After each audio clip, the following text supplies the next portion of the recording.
I'll go ahead and get started then. Welcome to episode 4 of Wrath of the Wyvern, Sons of Rivesk, a game by Lion Banner Games. So last session, I decided to be a little adventurous and just what I want to call it. I didn't stumble in. I just kind of rushed right into a little enemy camp, and got my barbaric butt handed to me. I just wanted to test out some of the combat, especially since this session and the last session didn't really have a lot of combat heavy things going on. It was mostly narrative, which is good. It gave me a little chance to explore, show some of the leveling up mechanics and the foraging and camping mechanics. So it was a good little bit of just the basics. But now I'm pushing westward, which is a little closer towards our goal, which will progress the story. So I know that the further west we go, I guess in this case, it's like, it looks like it's northwest, but when you do some of these hex games, or even like isometric games, true north is never the top of the screen. It's usually diagonal in some way, right? So yeah, I'm kind of heading westward. I guess for y'all it'd be like, I can't do the ankle. It's like over here. There we go. That would be like westward. But yeah, I got my butt handed to me, and I ended up with this injury, which is going to be very detrimental. Not detrimental, but it is a bit of a nuisance. I got an internal wound. Oh my goodness, this is very difficult to show. I need to get these on my little card codex. I'll be able to show that in just a second. But anyways, what the card says is lose 1 health at the end of every combat round. So every turn, every round, I'm taking 1 damage no matter what. And like right now, because I was defeated, I had to flee. I recuperated 3 health, but that's all I have is 3. So that means that if I get into any fights, I've got to end them in 3 turns or less, or find a way to heal myself to kind of balance. But this, as if you guys have seen the last episode, combat's pretty brutal. You take some nasty damage. You can block and dodge some attacks, but not every attack can you block and dodge. So suffice it to say, I think it'd be best if I find some healing pretty soon. So yeah. I guess let's recap a little bit here. Hold on, where's my screen? Right here. I just want to kind of re-highlight some of the things since I did get defeated last time. So every time that you're defeated, you flee, which means you move to any space 1 hex away, and then you take a death mark, and then you also gain the injury. Once you hit 3 death marks, you mark a final tune box. And once you mark all 3 final tunes, it's game over for your character and campaign. That's it. Your character is lost, and we move on. If you want to keep playing, you got to re-roll a character and start from the beginning. So that means I can only die 9 times. I'm like a cat. I have 9 lives. So I only have 8 more left, and there's no way to remove death marks. At least so far that I'm aware. Maybe there might be some magical ability or quest that might recuperate 1, but I'm not holding out for it. So we're just going to keep on pushing through and just try to stay alive as long as possible. Your wounds you can heal at camp. You have to spend some camping actions to recuperate. I think it's just using the full camp rest. I'll have to double check those, and we'll look at those a little more closely once we camp here in a bit. Otherwise, let's take a look at the new feature that I added since last time. Well, technically I had the feature, it just didn't work as intended. I wanted to find a nifty way to display the cards, and there is a card system that's used in this tabletop simulator. And for the most part, it worked. It shuffled the cards, it dealt them out, and I can look at them. But it just the image quality, I don't know what it was. It shrunk the cards down. It would not let me zoom them out. And it was just a very rough experience. So I had to reprogram all of it and created them as journal entries as opposed to card entries. That way it makes them bigger and a little bit more accessible. So hopefully you can read.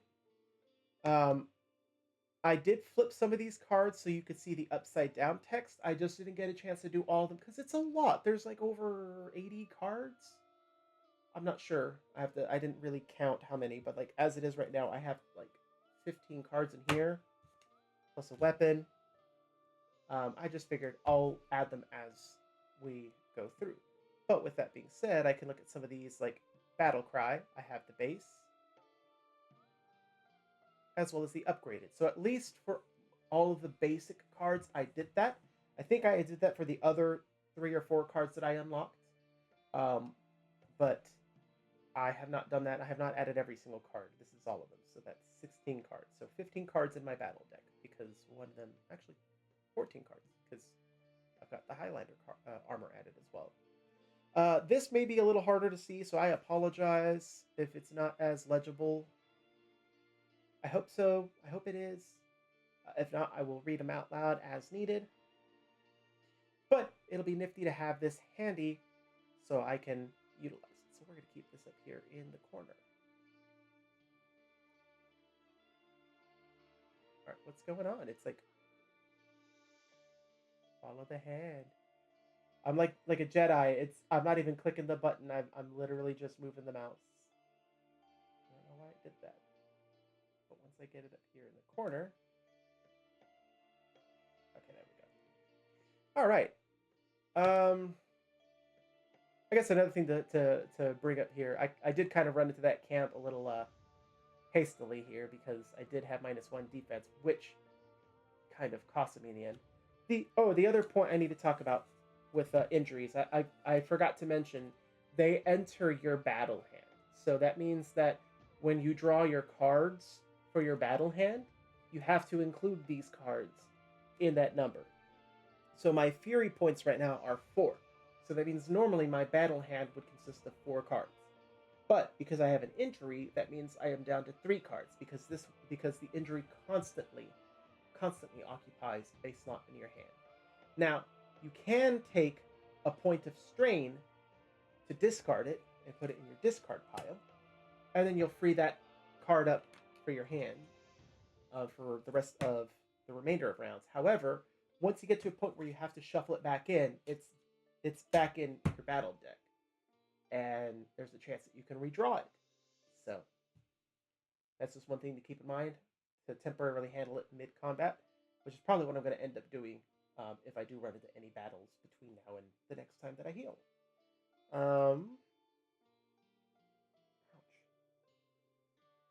Earlier this morning, not morning, evening, I'm sorry, as I was finishing up with dinner, I had a fly land in my eyeball, so it was kind of gross. I was like, oh, ew. It's like hit me in the eye. I was like, what is that? Ew, that's fly guts.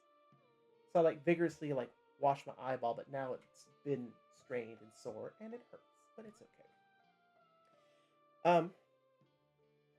We did injuries. I showed the battle cards. Let's talk more about the guys that kicked my butt last week. Or I guess technically 2 weeks ago. Here we go.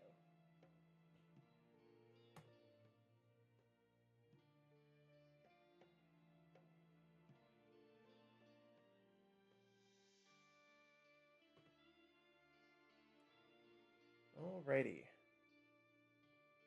We got this guy in red armor. It's not really armor, but those are his colors because he's got chainmail armor, and that's like a tabard. Nonetheless, they are representative of the Land of Kings. Known by the Highlanders as the realm of Tir Nari, or Land of Kings, in its vast history, Tir Nari has long sought to control the Umbral Highlands. Though it has easily invaded and conquered other kingdoms, the Land of Kings has always found its northern neighbors challenging. The rugged and dangerous landscape, plagued with monsters and fierce warriors, has kept the Land of Kings at bay until now. Both realms have always had a rocky relationship, but there was always a semblance of normality with commercial dealings and a fragile alliance between them. The resurgence of the Wyverns has made its ruler, King Edwin IV, uneasy. He sees the Wyvern resurgence as a direct threat to his kingdom and cannot rely on Highland clans to solve the problem. The Wyvern attacks have become the perfect excuse to send retinues of knights and soldiers into the northern lands. Once a reluctant trading partner, the Empire now demands conscription, resources, and absolute rule, forcing Highlanders into distant wars into which they have no stake. King Edwin IV is an ambitious young man in his mid-20s, eager to display his power. His now-deceased father, King Cenric, was a ruthless but fair leader, overbearing father. He understood all too well when there was a time for war and when there was a time for peace. On the other hand, King Edwin has opened several fronts as he attempts to showcase his skills over the last 2 years as ruler. His father had treated him as an unworthy heir to the throne, so he felt he must push beyond what was possible to prove his worthiness. He has begun a brutal war, expanding through the Southern Isles to gain valuable resources. This has not gone as planned. The hundreds of isles have proven challenging to conquer, with the island clans using the land to their advantage, striking from the shadows, vanishing into the mists, and ambushing patrols along narrow passes and rugged shores. For the clan of the Highlands, this young and reckless king has sentenced them to death by demanding their best fighters be sent to the Southern Isle War. King Edwin claims that he will vanquish the Wyvern, save the Umbral Highlands, and destroy the resistance in the Southern Isles.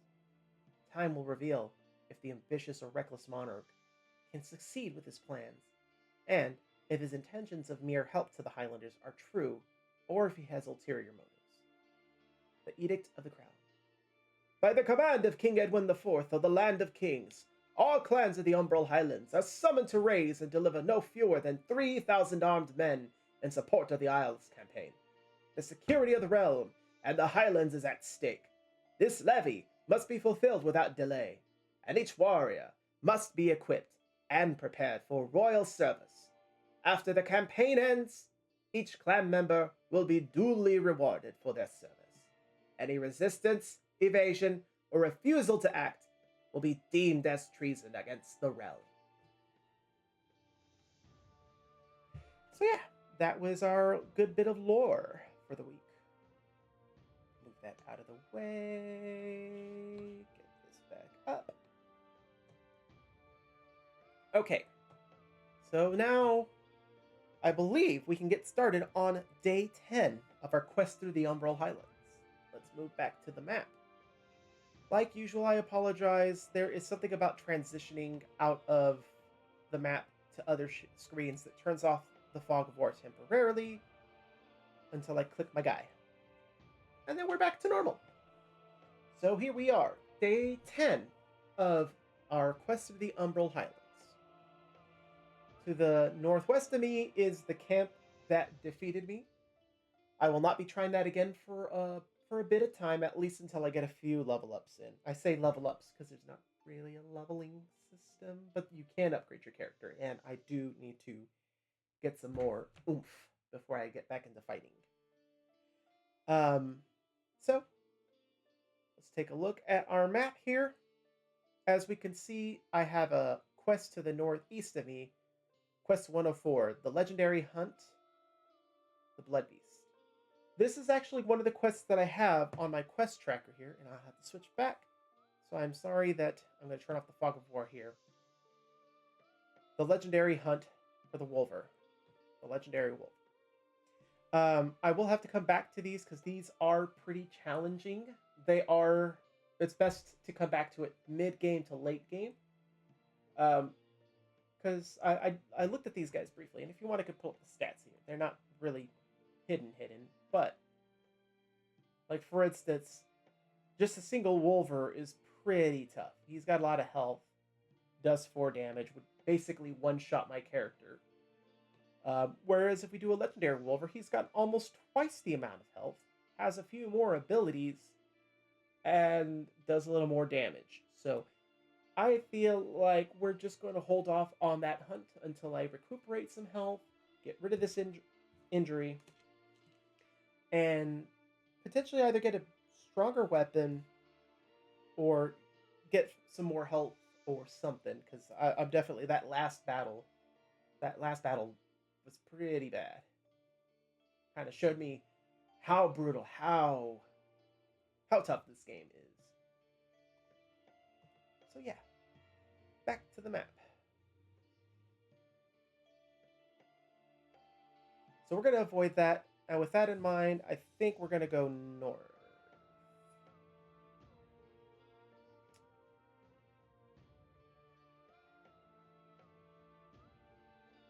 It does not like when I hold it. I have to like flick it. It doesn't seem to be. There we go. That was one. Ooh, I've got a quest over here.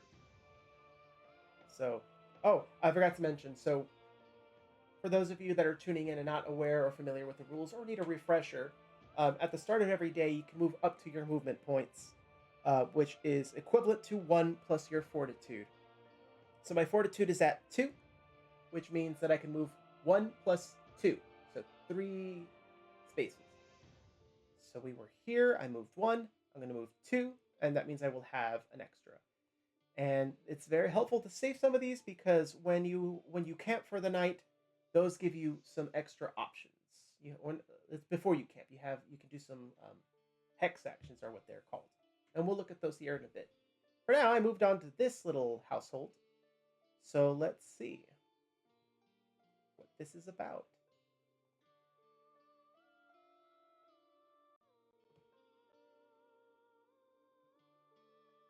Hold on, I'm trying to transition to music here, but I clicked some buttons a little too quickly. And now.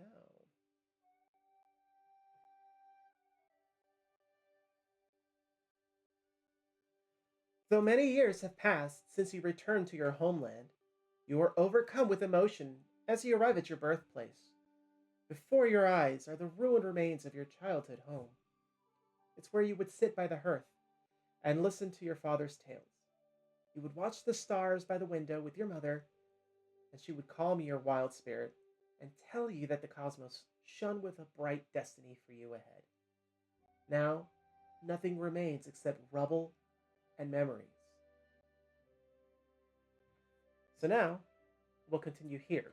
I put a couple of these extra things here because I wanted to give a chance to come back and give options. So in this particular case, um, we have not returned while our quest is pending because we just got here. So typically you're going to ignore everything that's on the if. So first off, we're going to make a courage save. So when you make your saves, and again, I'm sorry for the redundancy, but I like to try to kind of go over things just so that way everyone who's tuning in for the first time has a little bit of an explanation. When you make saves, or basically a lot of things in this game rely on the fate cards. It's a total of 6 cards. You shuffle them each and every time you draw from them, unless a rule tells you to ignore that and to continue to draw. So in this particular instance, I'm going to make a courage save. And how you make a courage save is you draw 1 fate card by default. Then you take a look at whatever relevant stat. For every 2 points rounded up, you gain 1 extra card. So between 1 and 2 courage, that means you get 1 extra draw. 3 and 4 means you get 2. 5 and 6 means you get 3. So in this case, I only have 1 point in my courage, which means I only gain the 1 extra draw. So let's see. I got it. So Triskelion. Triskelion. I'm sorry if I'm mispronouncing that. I'm not very versed in ancient Celtic, Scottish, Irish, Gaelic, any of that. So I'm sorry if my pronunciations are horrible. I do my best. So with that being said, I made a success. So now we will click. And then you get your results here. Another bit of a, what's the word I'm looking for? Not forewarning, maybe forewarning. The way that this tabletop simulator is set up, there's game masters and players. I have to run this as game master to load everything and of course put everything in, but I cannot run an instance of it where I can play it as a player. My laptop just cannot handle both. I cannot run the game master and the player, and you need to have the game master running to be able to have the player log in. So I play it as the game master, which means I can see everything. So we're going to try our best to ignore any of the boxes, the gray boxes that say reveal, until we've determined which box we're looking at. You know, that way we don't spoil it for ourselves. But I know it's quite there and obvious, so we'll move on. So we're making a courage save to contain our emotions. Since we got a success, I can reveal the success side, which doesn't do anything on my side, but it would for the players. It is a bittersweet moment as you embrace those no longer here, but you value the time and memories you had with them and the memories you created. So I gain 1 sorrow, bringing my total up to 1. And then I gain 2 hero points. So I was at 9, which puts me at 11. I will try my best to avoid hopping back and forth between screens repeatedly, because otherwise it does slow the game down a lot. So I'm sorry if I don't pull up the character sheet and make the adjustments as I play. Once I get into combat, I'll be able to do that because I'm just going to stick to the character sheet. But there's a lot of back and forth between the journals, the map, and the character sheet. So I just kind of do what I can on the map, on the physical character sheet, and then go back and update the digital character sheet once I've gotten to a good little break in the combat story, whatever the case it is. So, all right, we will continue. So now that I've finished reading what's in the gray box, I can move on to what's below the boxes. To your right, you see smoke emanating from a chimney. That is the home of Rory and Ailsa.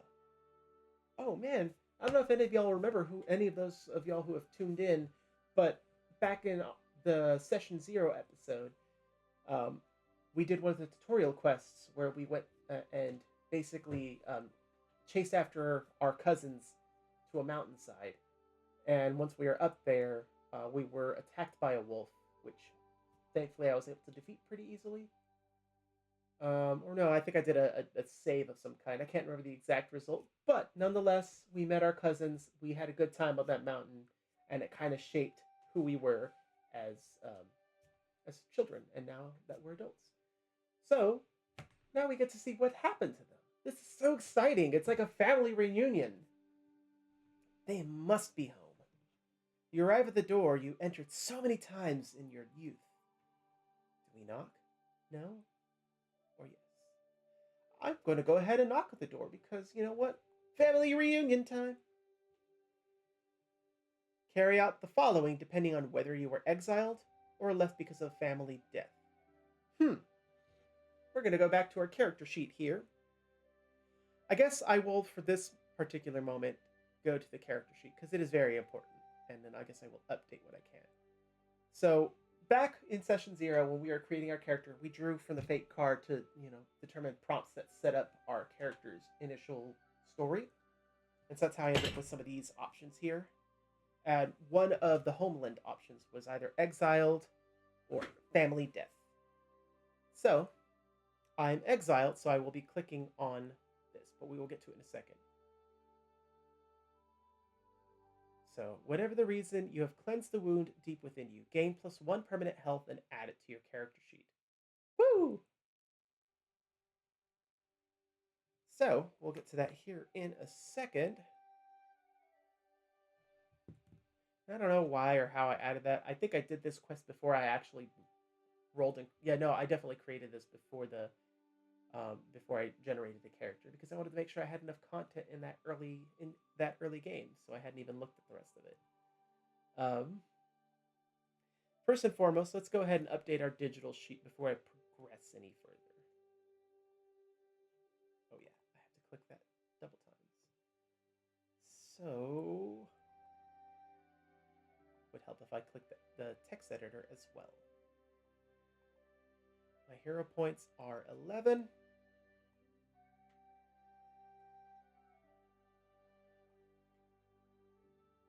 My sorrow went up by 1.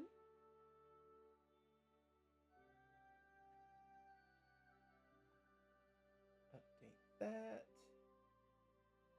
And then now my maximum health has permanently increased. Your health is determined at character creation by it is a total of 12 points plus your fortitude and stamina. Sorry, one of my alarms just went off. I need constant reminders, so I set alarms for stuff. Although, that's for my medication, which I already took, so I'm A-okay. Health, that's what I was doing. So, your health is 12 plus your fortitude and your stamina. So my stamina is 2. Here, let me move this out of the way so we can see. So 2 stamina and 2 fortitude. So that would mean that 12 plus 2 plus 2 equals 16, which is where we were at. And now I have gained my first permanent increase. Yay! Okay. Now we can go back to the story. And now we must make another save. Did I put those back? I think I did. 6 cards. Okay. So, like I said, every time that you do one of these saves, you shuffle the cards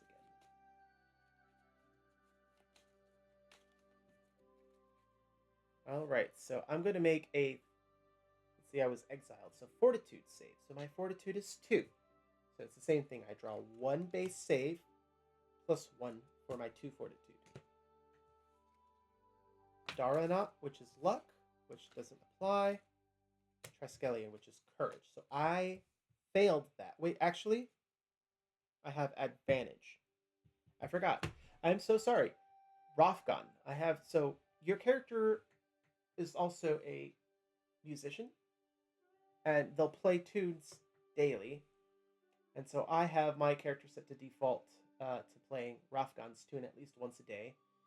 And that gives me an advantage on courage save. So actually, that means I gain 1 more draw. Because I have advantage, gives you +1. Oh wait, no, that's not courage. I am sorry. That's fortitude. That was the last one that was courage. I don't know where I got courage from. I am so sorry for that. But I am... We all make mistakes, right? Let me just shuffle this. That was a fail because I drew the Daranaut and Elm, which Elm is wisdom. Or is it fortitude? Oh my gosh, now I might be derping here. It was a fortitude. Never mind. Oh my gosh. Somebody slap some sense into me because I'm clearly senseless. Okay, so that was a success. So that means we can look at the success. Make a fortitude save. You keep your composure. I gained a save token. Yay. Save tokens are useful because if you fail a save, like I almost just did and was panicking about, if you don't want the result, you can try to do another save. When you use a save token, it resets the draw. So after you play your cards and you're like, crap, I failed that. Time to use a save token. Well, you would take those cards that you failed with, shuffle them back together, and redraw, keeping that result. Which, I mean, it's the same because it's either you're going to fail it or maybe you might succeed that time. You can only hold on to 1 token at a time. So I would recommend using them maybe not the next time that you fail if you feel like, oh, that's not such bad results. Let me save it for the next one. Because I want to say like every 3 to 5 saves it feels for me. Every time I've had to make saves, after about the 3rd to 5th save, I've gotten another token. So that was... I feel like that's the frequency, but it's hard to say because I'm still kind of early on. I mean, this is only week number 4 that I'm playing this game. So yeah, let us continue. Where is my arrow? There. So we finished reading the box. We gave ourselves a save token, and now we come down here. So that was the same as the last one. I think I just added that there as a reminder. So let's go to the next one. Brothers in Need. Standing before you is Rory, Your cousin, though older and weary. It is he, and he has the same freckled face you remember. You return, he says, attempting to smile. But his expression shifts swiftly and turns into bitterness. You shouldn't have come back. There's nothing left for you in the Highlands. Only pain and suffering. And then we choose a dialogue that is linked to why you left your homeland. So we are exiled. Your father's death brought an end to our clan. As his offspring, you were cast out as an exile and forced to leave your land. I'm sure revenge brews deep within you. Man, he's pretty much a sourpuss now. What happened to him? Well, let's figure out what happened. Wait a minute. We've rented that Rory, but where's Ailsa? He holds back a tear and covers his head. I told you, there's nothing but pain and suffering. Ailsa was killed last summer, along with her husband and daughters. What? What? She's dead? Well, who killed her?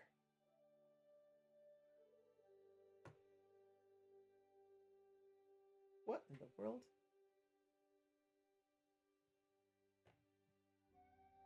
Okay. Sorry, I don't know what happened there. I didn't realize that the text disappeared. Hold on 1 second. I have to find it in the narrative events. Thankfully, it's not too far.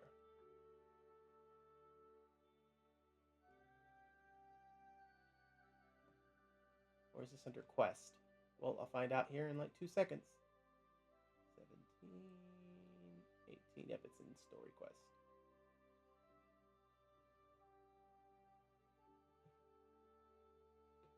Because we want to know. We want to know who killed Ailsa.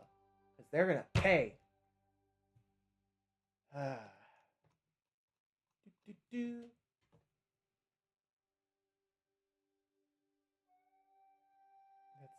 tutorial.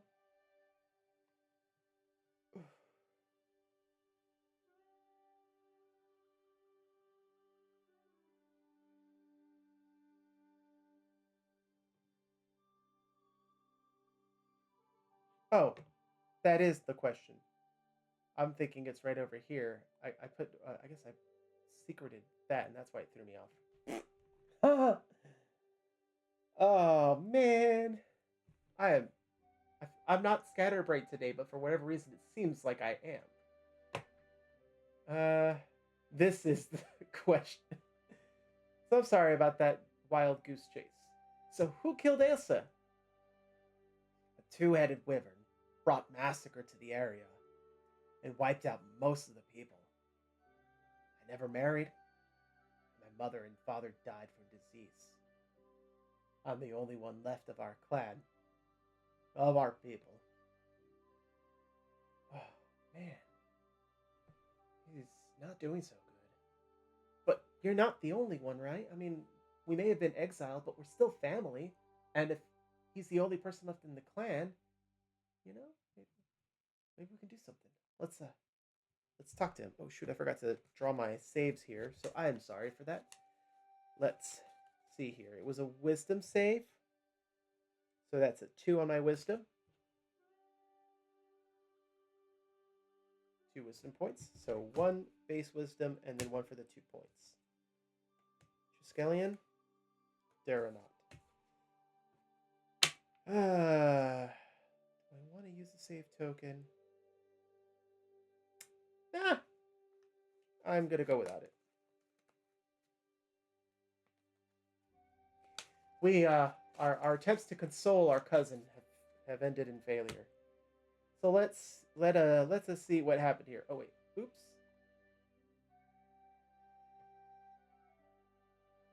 Failure. He's glad to have you back. He still feels the weight of pain and hopelessness, as he's lost loved ones and his homeland is under siege by foreign forces and wyverns. Gain 1 sorrow. So my sorrow is now at 2. Let's mark that.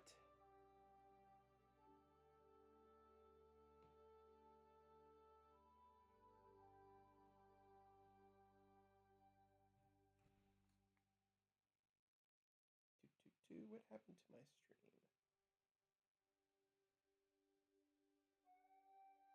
Sorry, I'm just trying to make sure I'm right back there.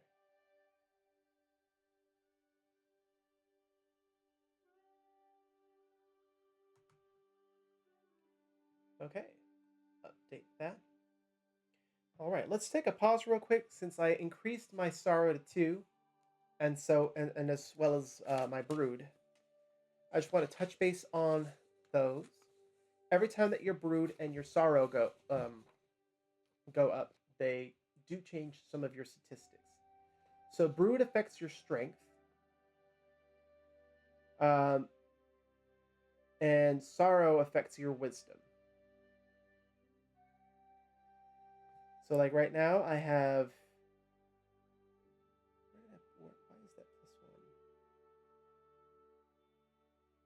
It's probably for my brood.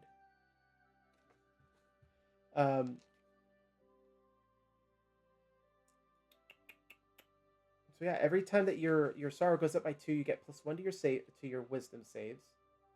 At 4 or more, you can redraw a failed save, and at 6, you gain -1 to your stamina attribute. Yeah. So, and brood affects your strength.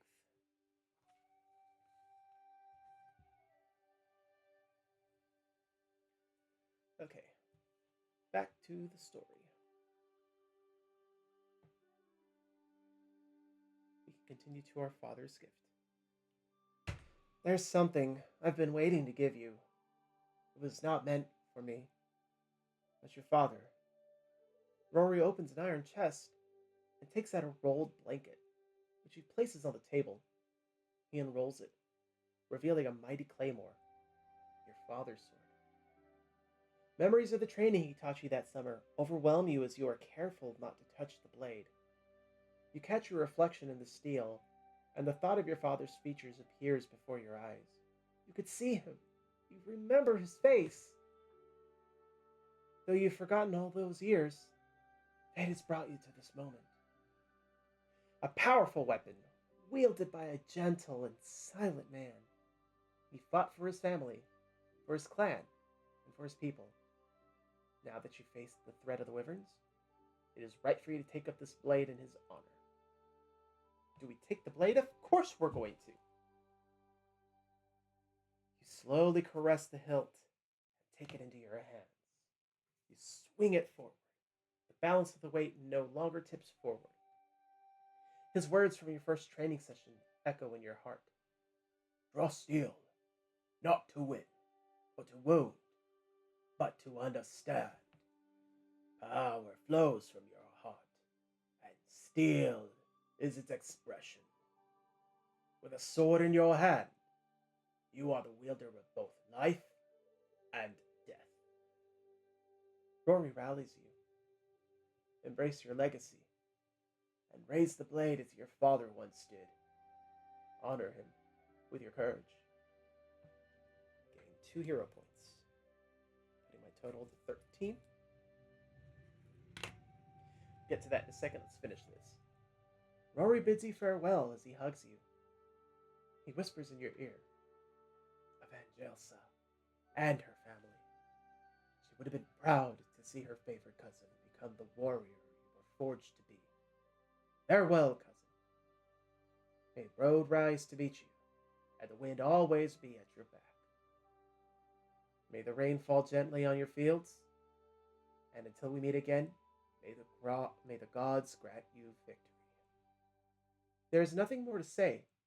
No more words, no more tears, no more sorrow. There is only action. It is time for your renewed vow of victory to rid the Highlands of their evil. It is time to avenge your clan, your father, and Ailsa. And now we can remove all of the sorrow and brood you have as you rise, cleansed and renewed.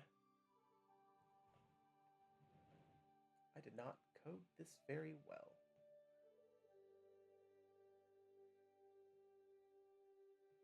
Okay.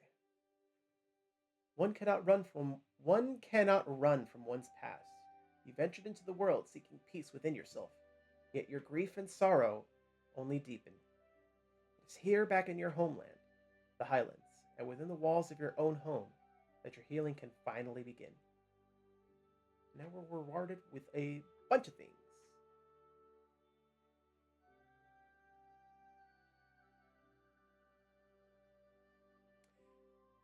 I gained Highlander armor from somewhere, but I don't remember where.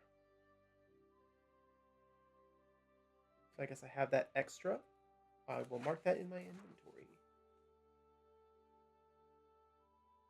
I'm not even sure where to mark this.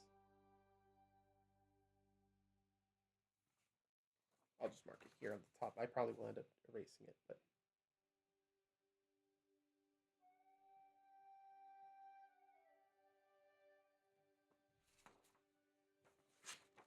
Okay.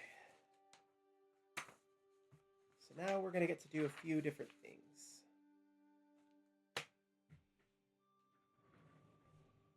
Wait, no, I think I have it here.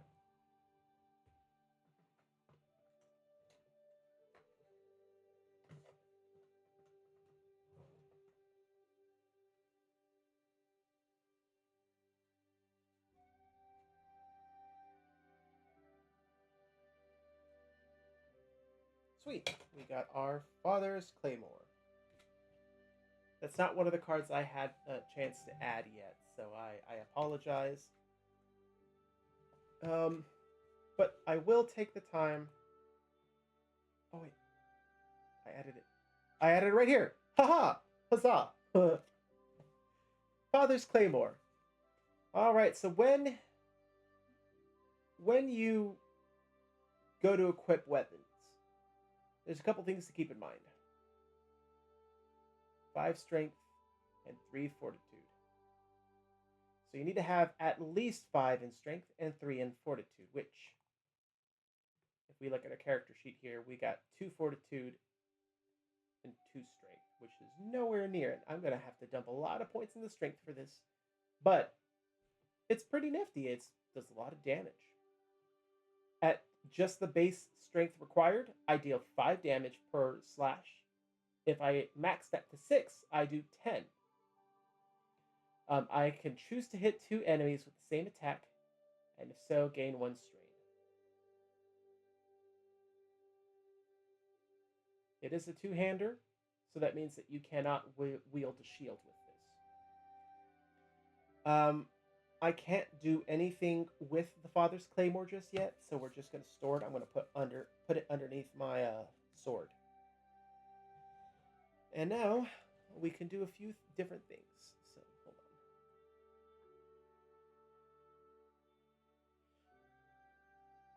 hold on. Oh, that's what it is. Wood fighting Highlander enemies.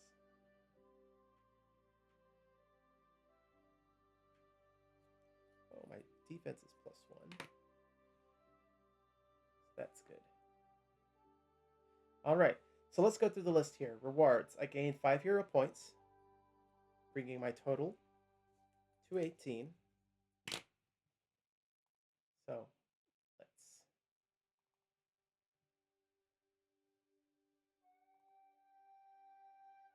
make that change. There was 2 that I earned earlier, plus the 5 just now. So again, that puts me at 18.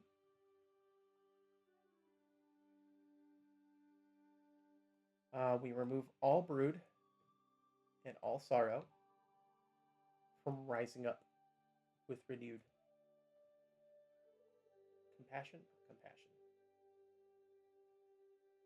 With renewed vows. I can't remember what the words were. Oh, ADHD. Nonetheless, we recuperated somewhat. What in the... I didn't even click any buttons.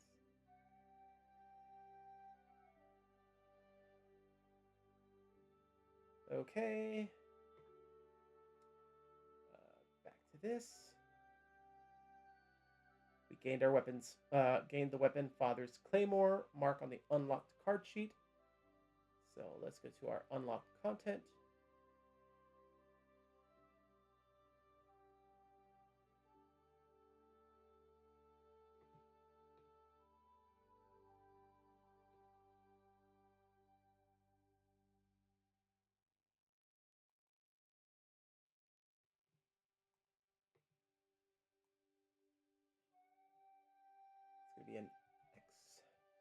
X marking the spot.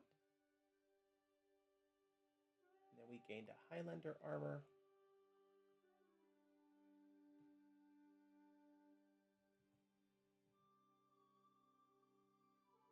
Awesome, awesome. And what else did we unlock? We regain. Oh, we needed this.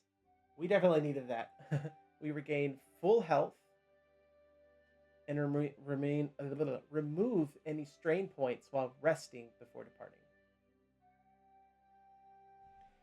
So that means we go up to 17 health. Forgot to change it on this side. And then remove strain. Putting it back to 0. There it is, character sheet right here.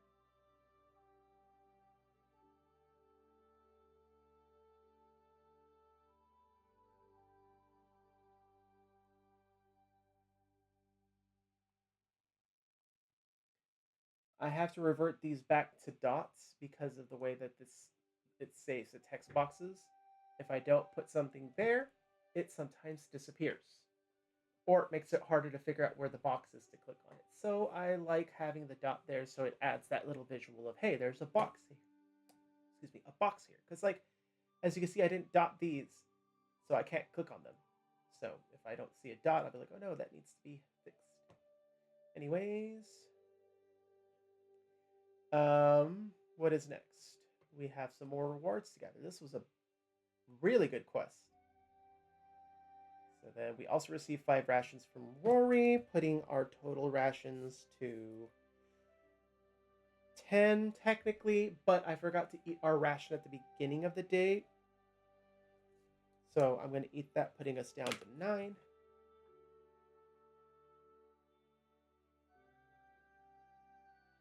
Let's fix that one. And again, that's eat 1 ration at the beginning of the day. If you can't, you gain a strain. Oh, whoops. Oh,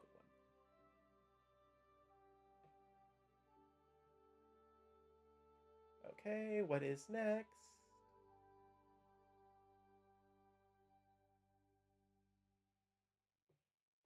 Oh my goodness, where did my mousey go?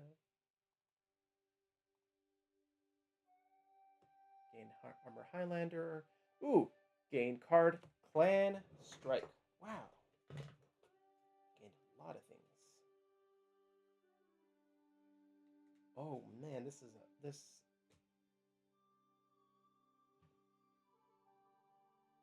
I add the card down here below. I did! Yay! I'm so glad for doing this. Clan Strike. Clan Blood fuels your strength. When you swing, no armor can stop you. I can deal 7 damage. If my strength is 5 or over, I ignore all defense. Sweet. I'm definitely adding that to the battle deck and shuffling it in. I, unfortunately, am not going to be able to use it regularly. I only have 4 Fury points, but I do have one of my origin things allows me to... it gives me +1 Fury on the first round. So the very first turn, I have 5 points and 5 card draws. So there's a chance if I draw it right there at the beginning, that could be my opening move. Can't do anything else that turn, but at least I can take a huge chunk out of the opponent's health bar. Yeah, so that's a nifty card. Okay. That's the bottom of the page. So then we come back up. So we gained all those. Clan Strike.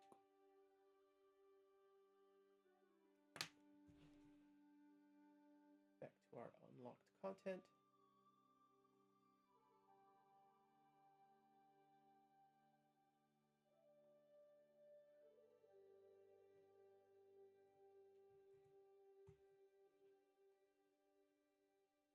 By the way, if y'all were curious, it takes a good bit to program some of this. Like, I've calculated for every hour of gameplay that I get to play in this, if you will, it takes about 2 to 3 hours to program, like as far as just adding all of this. I mean, this side of it isn't terribly too hard. It's just monotonous, and it does take like a good, like, to get through a section of a couple minutes. Like, I mean, getting through this, because you have to align it, make sure it's all right, change the font, change the color, all that.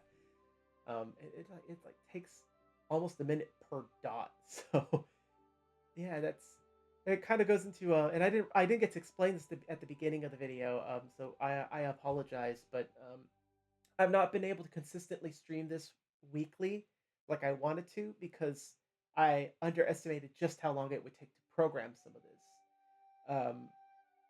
I did take the last week because I kind of skipped last week's stream session, mostly because my birthday was right around the corner, and I had some other things I was doing then, and then I took some time to just catch up because I realized I was losing sleep.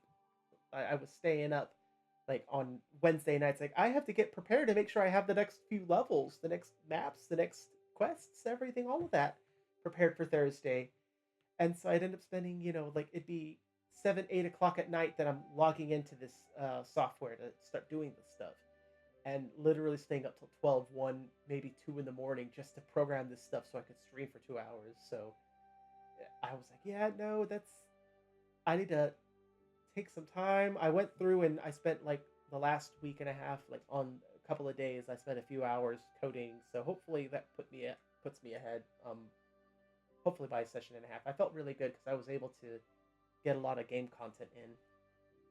Anyways, got Clan Strike up on there, and I think that's pretty much it for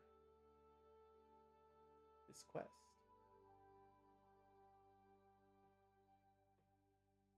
Okay, then we had this one. And then Rory's Home. Whenever we camp here, we remove 1 sorrow and gain 1 save token. So, yeah. We've already got a save token, so, we've already got that. Our sorrow and brood have all been zeroed out, except they didn't do it on the physical page.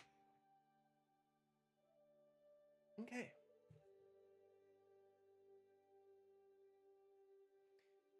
So now we can go to another sheet that I neglected this entire time.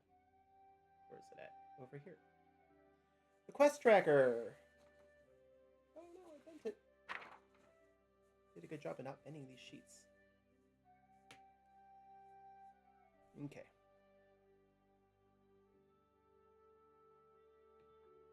So, and again, trying to avoid on the jumping back and forth between sheets, much like as you saw, I was progressing through this quest, all the back and forthing.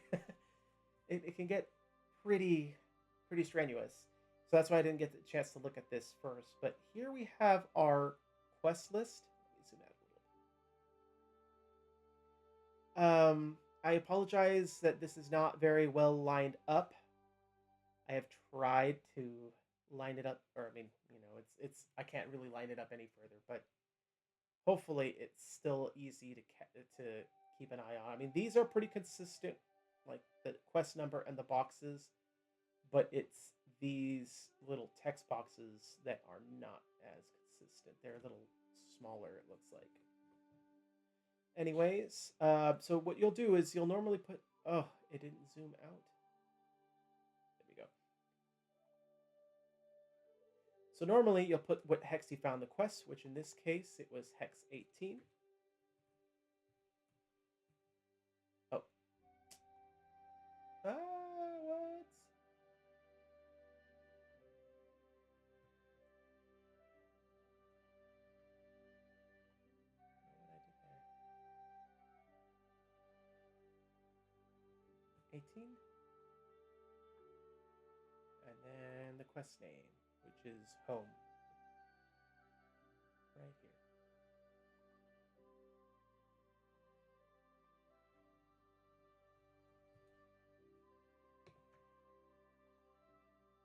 Okay. So normally, whenever you go or land on a or a hex that has a number on it, you would read the coinciding narrative element or quest element. In this case, it was a quest 18, and then you would mark it as active because you are picking it up and starting it. I normally don't.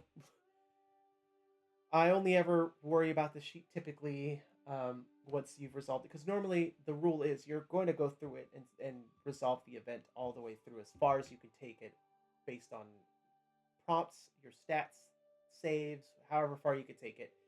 Um, and that's normally when I'll mark it on the quest. So normally you would mark it as active, and then as you progress, change it to this or that. So normally you'll have active if it's still if you're currently working on it.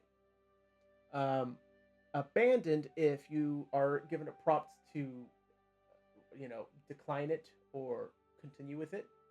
And I mean, I don't see this option coming up. Just in the few prompts that I have, the prompts have all told you you're either failed or pending. So those two are the more common ones, as far as if you're not doing the quest, you either failed it or it's still sitting tight in your quest journal entry log.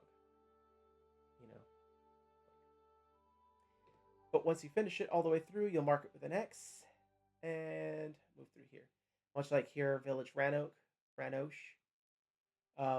If I remember correctly, that was where there was a dispute between the merchants and the clan matron. And I tried to sway opinions, and I failed, and they kicked me out of town, essentially. They didn't kick me out of town, but yeah. So I failed that. That's why I marked it. Otherwise, in this case, I don't have to worry about any of those. I completed it.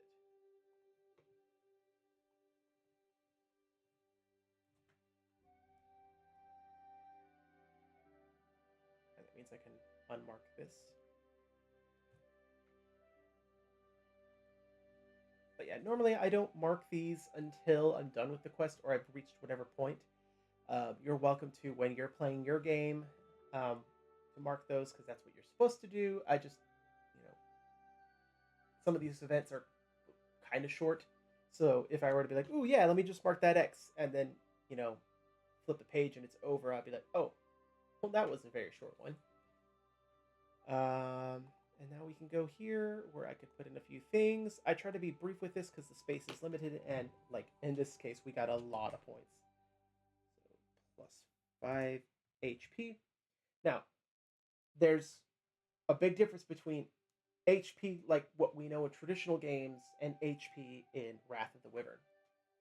So I want to first and foremost let you know that this does not represent your hit point total or your health points. It is your hero points, which is kind of like a Dark Souls E type equivalent of your XP/currency. So that's telling me I gained 5 hero points, not 5 hit points. You track your health instead of hit points in this game. So that kind of helps to kind of clear what that means, what those initials are. So we did that. And then Clan Strike. I remember that being one of the things. Father's Claymore. And Highlander Armor. Hopefully all of that fits without it looking too gross, which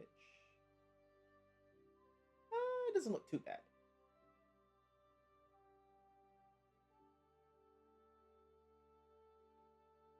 Okay.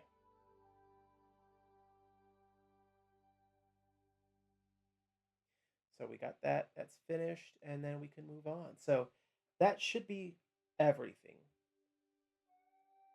As far as the narrative, all the sheets that we've had to manage. And now we should be able to get back to our Highlands map. And not quite fully resume playing, but we're going to look at some things. I'm hopping back to the map because I can't remember what exactly was the background tile, which is important as far as determining what hex actions we have.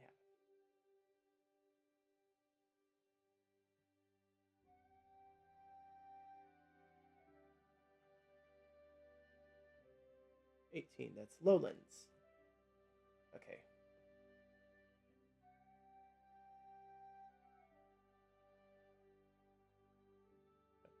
wrong one.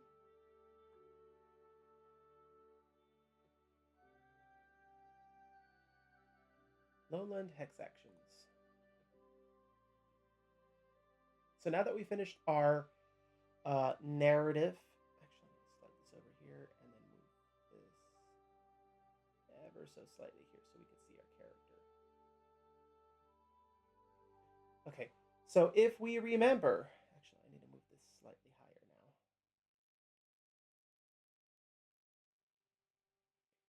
We started here, and then we had 3 movement points. So I moved 1 and 2, meaning I only used 2 out of 3. So I have technically 1 movement point left. And this is where saving your movement points after you finish moving, especially when you land on narrative spaces, how those extra movement points come into play. So now that we've completed the narrative quest, we can use that final movement point and end our overworld exploration, our exploration phase. So if you look here, we have a couple of different lowland actions, and this is applicable to all of the various hexes that we're at. And as you can see here, it says MP, which is not magic points or mana points. It is movement points. I have 1 left, so I can do any of these actions that cost 1 point or nil. You can always camp unless an effect or tile tells you otherwise, but usually they'll tell you you can't. In this case, it says I can, and I can perform my normal camp actions. But if I want to, I can do, before I camp, I can gather fresh water, look for food, trade with the locals, and I cannot do either of these 2. So we're just going to, let's see here, search for food.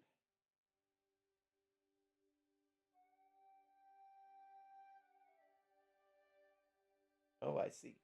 So I can either take it safe and get 1 basic food to kind of hold me over for the night, or I can take a risk and either get some more food or potentially battle with some enemies, or I can trade with some locals.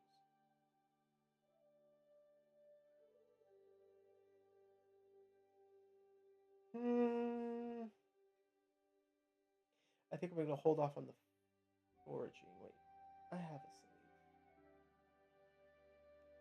Maybe that's what I do. You know what? We're at full health. We got some new abilities. Let's go ahead and see if we could try this, because worst case scenario, we do a little bit of a fight, and that just makes things exciting.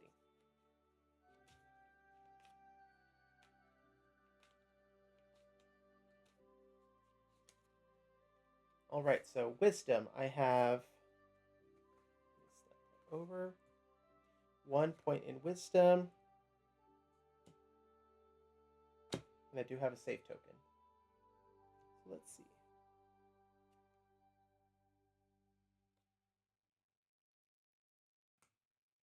I gotta remember which one.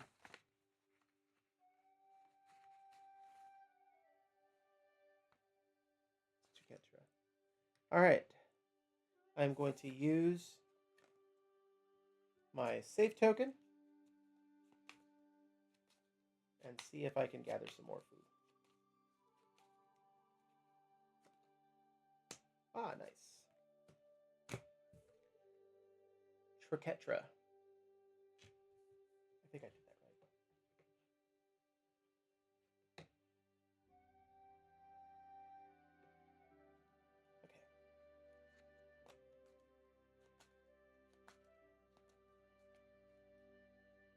Goes back. So I gained 3 extra rations. Which, by the way, there is a cap of 20 rations that your character can hold at any one moment. Rations can also be used to trade, so it is also kind of a secondary currency as well as your survival mechanic. So now I have foraged for food and was successful. So now I am going to camp for the night. So let us go for a little camp sheet here.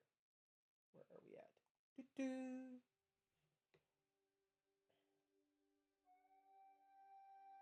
And here we are.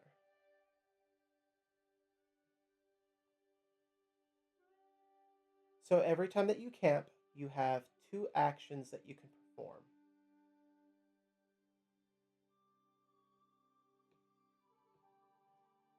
So I can either gather food, brood, treat wounds, burn, raise a cup and drink my sorrows, tend to my horse, meditate,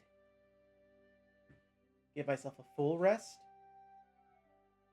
or stargaze. Oh crap, that like went really far.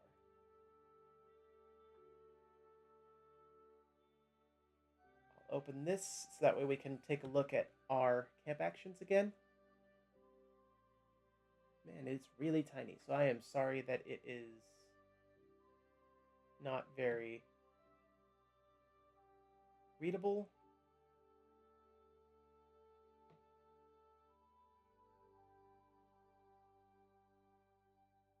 Let's go any further.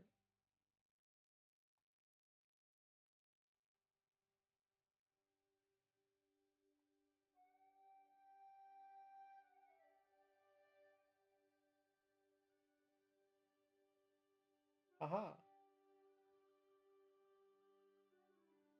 Here we go. So here are all of our different actions. I want to see what can I do to remove my injury.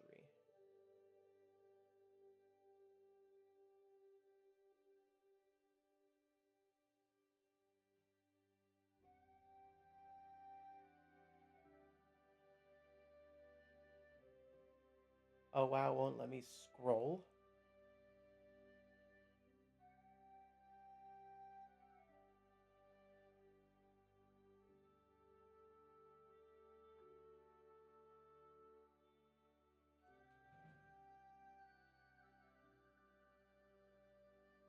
Oh, that is a risk. I need to make a fortitude save.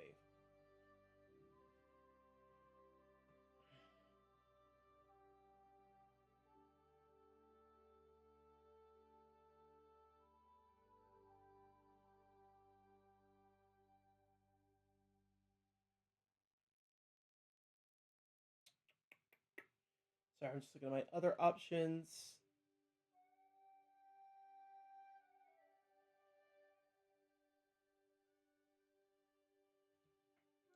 Darn.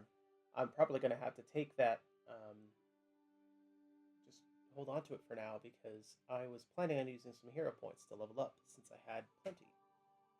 So I'm going to stick with leveling up because I'm at full health, so I don't need to worry about injuries and healing and all that. I can hurt a little bit and then try the following night, see if I can fix it.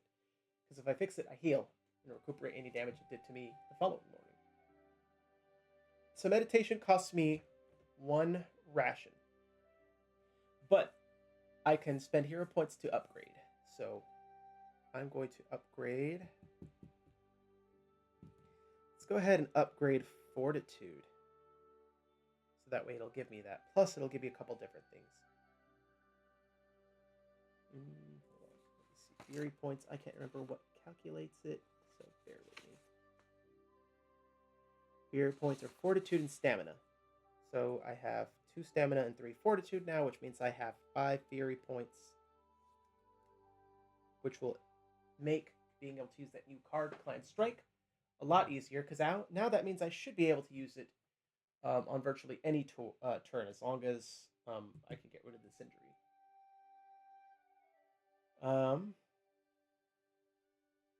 No, actually, it won't affect my fury points, so I should be able to use all 5 fury points. So that fortitude gave me a lot of things. So it gave me the extra fury point. It also gave me an extra movement point. So now I'm at 4 movement points. And it also increased my maximum health to 18. For solidarity's sake, since I didn't technically heal, I just kind of, meditated. I'm not going to heal that extra health point from it going up. Used a ration, bringing me to 11. And I have one more camp action. I guess I will do my normal thing, which is stargazing. I can reflect on fate under the stars and remove one brew point. So, if no brew point, I gain one hero point. So to level up that stat, it costed me 10 points out of 18, bringing me down to 8. And then stargazing gave me 1 extra point, bringing me up to 9. So now let's go to our character sheet, wherever that is. Inventory sheet, character sheet.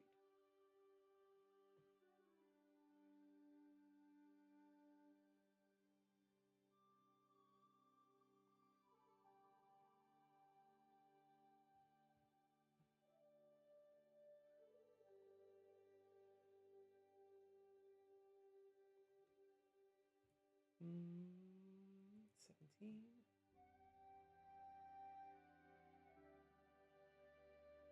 Rations are going to be at 11 now because I was at 12. Oops.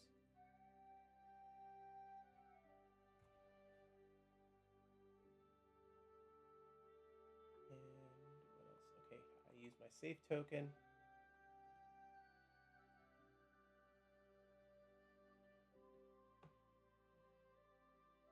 Forgot to put it on here. Highlander armor.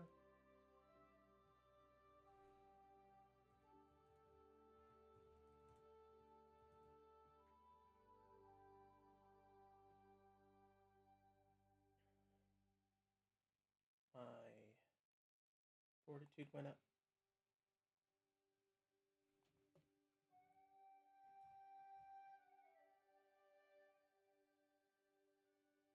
Fury points went up to 5.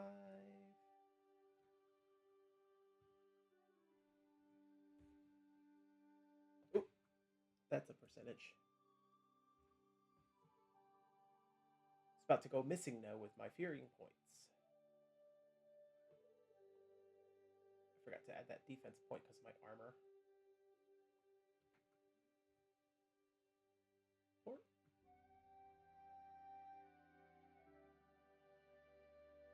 And then for wearing the Highlander armor, that means I have 1 extra defense point, which is helpful. Okay, I believe that is everything. I'm not going to worry about updating the current hex. I normally do that at the end of the night. So we will move on. I can close that quest. Okay. So that was it. We finished camping, and now we can continue to proceeding on with the 11th day of our quest through the Umbral Highlands. Counting the days doesn't really matter. It's not as important. But I figured it would be a nice little metric to kind of keep an eye on and see how long it takes. I can't believe it's been that many days, but it has. Okay, now that I've visited this, I am going to. Oh yeah, I need to.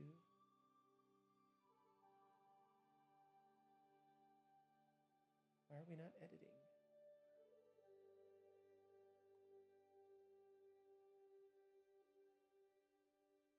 There we go. Change the color to red. I've been using these little symbols on the map and changing their colors.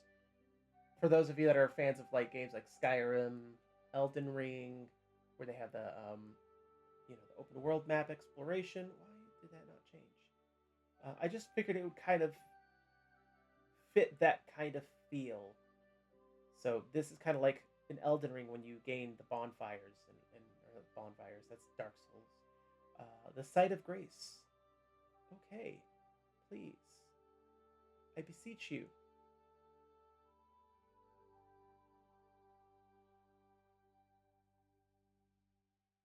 Change par. Okay, there we go. And also need to grab my guy. Okay. So now we are awake. I am consuming a ration going from 11 to 10. We'll update that a little later, I have 4 movement points. I could continue moving. So, let's see here. I have some battlefields up over here, but that's more going to the north. I want to continue going westward diagonally. So 1, 1. Okay, I have a couple choices here. I can go through the mountains, which are long and strenuous. Normally, on any other hex tile, you proceed through it unless you stop at a narrative. However, with the Highland terrain, you have to stop at each and every one and perform some actions before you can move on, because they determine if you gain strain or, this or that. So I'm going to go north because I would prefer the quest.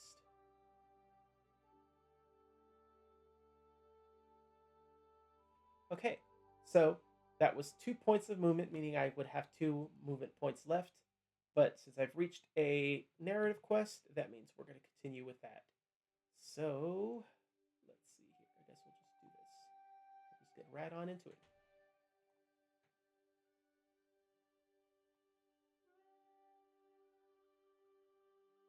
Whoa, that's like sliding all the way over. Slide to the left. A slight breeze blows as you enter the forest. You hear a bird calling out from its nest. The leaves rustle in the breeze. You also hear the sound of rope swaying. Looking up, you see the bodies of 3 vagrant deserters, their hands bound behind their backs and nooses around their heads. Whatever their crime, they were once clansmen. Their own people renounced and branded them as cowards for fleeing a foreign war. What else was left but fury and pain? How else could they cope with losing their freedom and life they once held in their hands? Do you praise their execution, or share a moment of silence for them?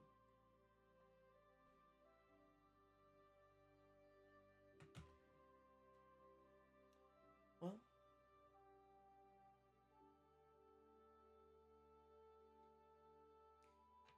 I'm not quite sure what to do here, so I'm going to leave it to fate. If we land on an odd number, we're going to do number 1, since that's odd. And if we land on even, we're going to do a moment of silence, since that's 2, an even number. And that was a 1. So, we're doing praising their execution. Regardless of their crime, it was their own brothers who hanged them for the trees in the name of justice. We gain 1 brood, 2 hero points, and perform forest actions. I am now at 11 hero points. I have 1 brood and can perform forest hex actions. So remember, I have 2 MP, 2 movement points, so I can do either of these bottom ones, which sound like they would be fun. Delve into the more profound mysteries of the woods, or follow signs of a beast's passage for combat or hunting.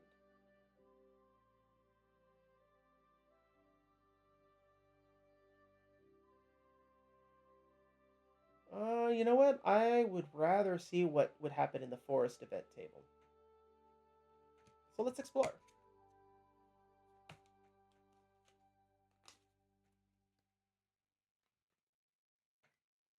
Draw a fate card.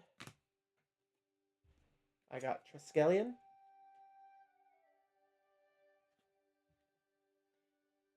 Beast Ambush. Engage in combat with a random forest beast. Draw from the forest beast table. So let's scroll down.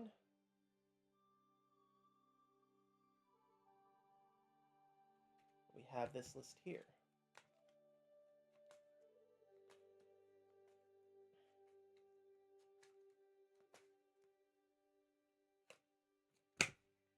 Alrighty, I'm not sure if it's Awen or Awen. But a Fuath. Engage in battle with 1 Fuath. Okay. Let's see. what's a good? I don't remember if this is a combat song.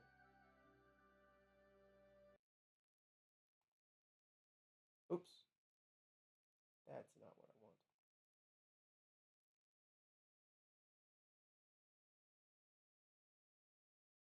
Where are you? There you are.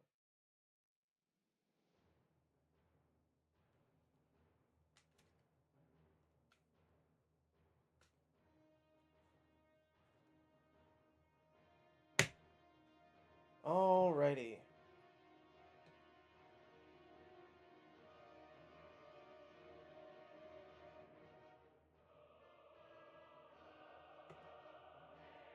So now I could pull up. I'm going to need that as well as the compendium. It's the monster codex is what I have it called. Cool.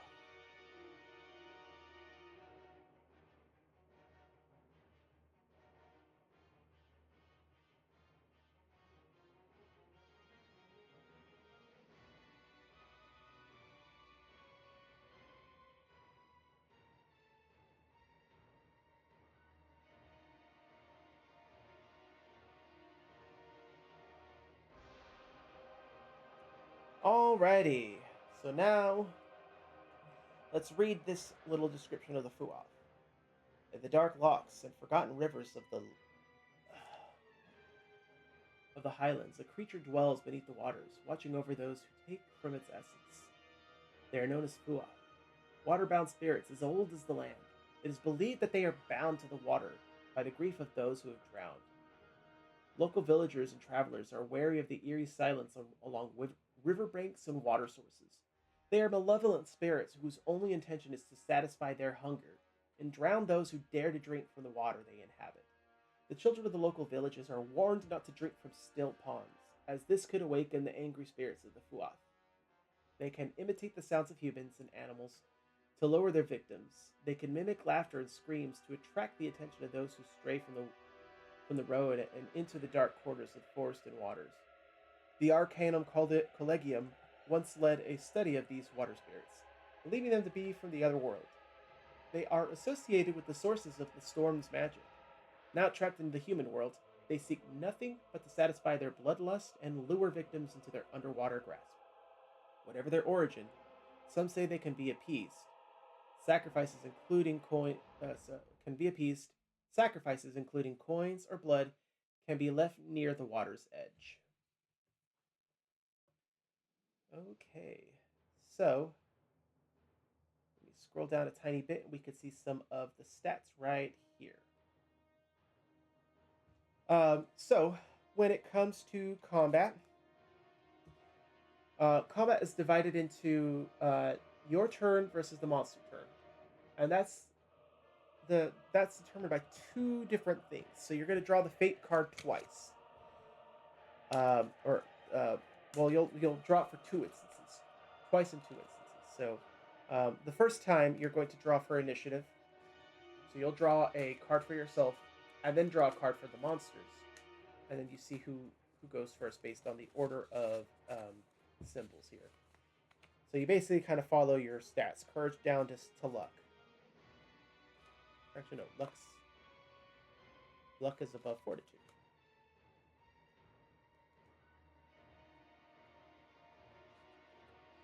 Okay, so I drew a Triskelion, which that's automatic first, but for solidarity, so you can see, I drew Awen. So normally it is Triskelion, the next would be Wheel of Tyrannus, then you would have Awen. So my initiative is first, their initiative is third. But in this case, I'm first, so I can move on. The next thing to do is to determine the monster activation. And the activation is done the same way. You draw a card, and it gives you their symbol. So I act first, but I know what they're going to do. So in this case, it's a Triskelion. I would look at the monster card and see what symbols they have. So they have Awen, Daranot, and Wheel of Tyrannus. So neither of these are Triskelion, so I could ignore these. And that means all that this Fuath does is the basic attack. Okay.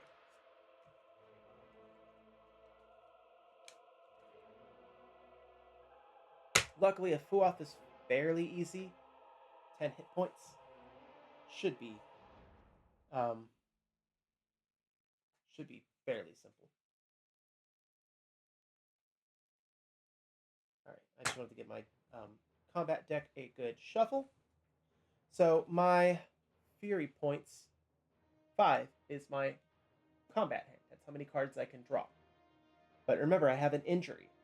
So that means that this occupies my hand, taking up a slot. So this is card number 1, and I have to draw up to 5. So now I have 2, 3, 4, 5. Alrighty, so let's take a look at our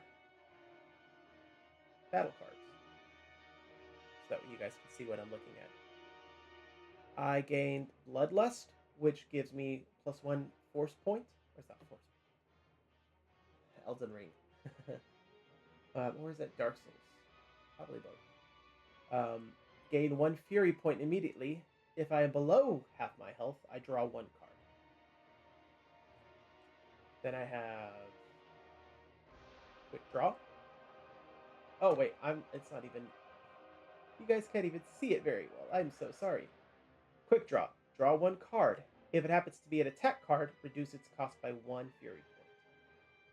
So if we look here, we have the descriptors of the cards. So they tell you which cards you have, and these determine what they're useful for. Of course, attacks would be offensive. Defense would be for defensive. Tactics you can use whether it's your turn or their turn. And then there's also heal, which that's what it says. It heals. So I have Quick Draw, Bloodlust. Next one is Battle Cry. Gain 1 strength on your next attack, or gain 1 Fury point immediately. Oh, I forgot. I have an extra card because I have +1 every round because of my motivation. So I will draw that here in a second. Let me go through my list here so I don't get confused on what I have seen and what I've not seen. Second Wind. Recover 2 health. If I am damaged, I can remove 1 strain. Okay. It's at the beginning of the list. And then draw another card. I gained an ally card. I did not add my allies. Okay. Red Fox. That was my card that I drew. Red Fox allows me to Clever Pounce, apply -1 defense to an enemy this round. If that enemy takes damage this turn, they also suffer 1 extra damage. So I may have an opportunity to end this before their turn. I play my cards right.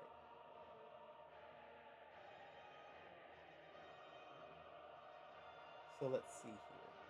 1, 2, 3, 4.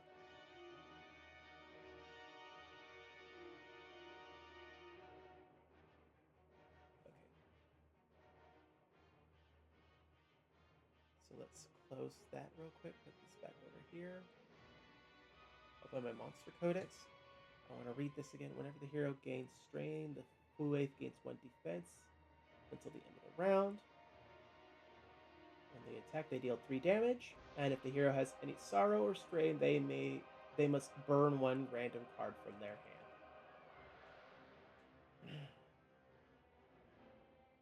Okay. So to clarify on that rule, just before we get to combat here, when you burn a card, you remove it from your combat deck, your combat deck, essentially permanently. Now, in terms of combat burn, it's different from normal burn. You normally burn the card like when you're camping, but in battle, when you have a combat burn, it's like permanently discarding it for that battle. So then the card's gone. You don't see it the rest of the battle. Every battle you can forcibly burn 1 card.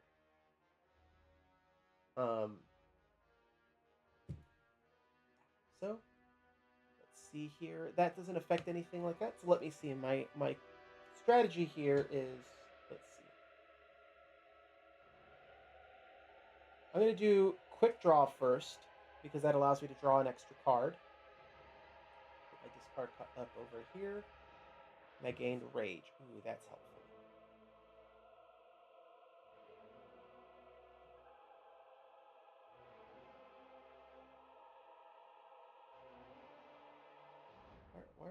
Why is this being weird?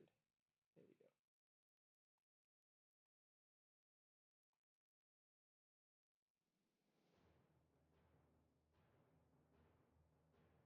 go. If you have any strain or brood, gain +2 strength on your next attack. I do have one brood. I didn't record it on here, but I gained one brood earlier. Today. Let me.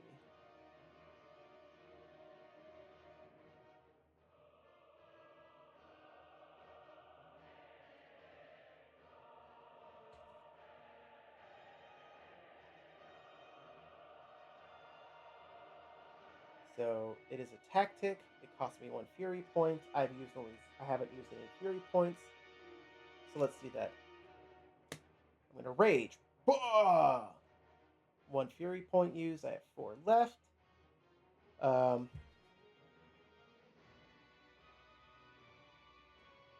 going to apply next. Let's see. Battle cry. So, ah! And now I have +3 damage.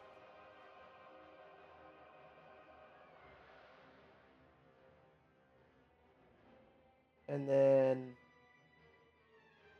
use my red fox, which will allow me to subtract 1 defense.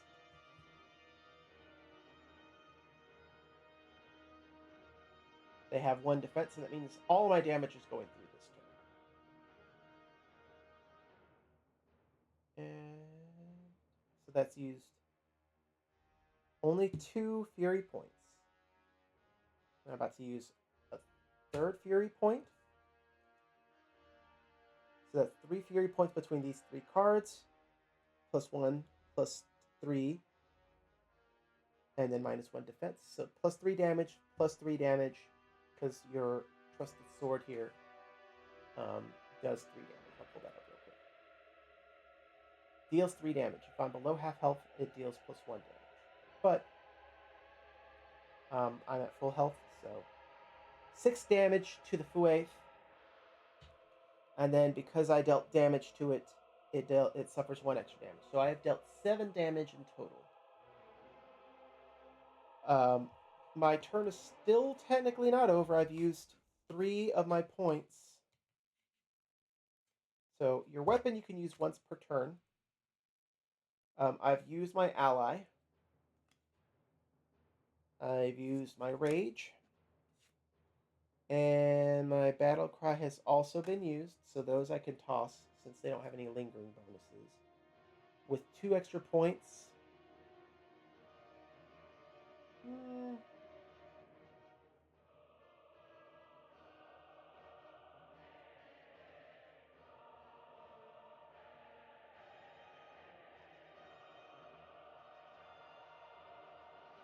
I guess I'll hold on to these for now.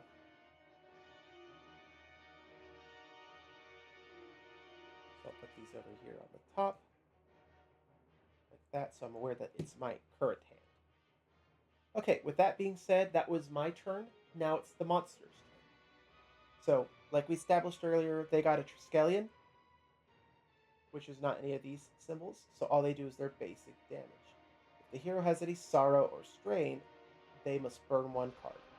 I don't have any sorrow or strain, so they just deal 3 damage to me, bringing my current health down to 14.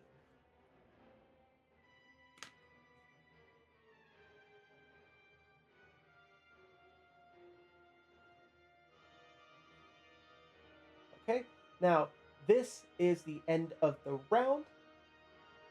My injury tells me that at the end of every round, I must lose a health.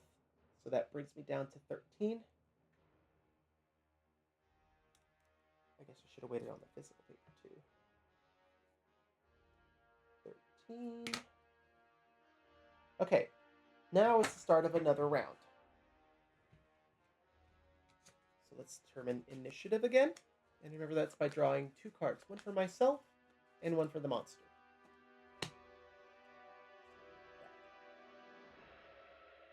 So I've got Awen, and they got Terketra.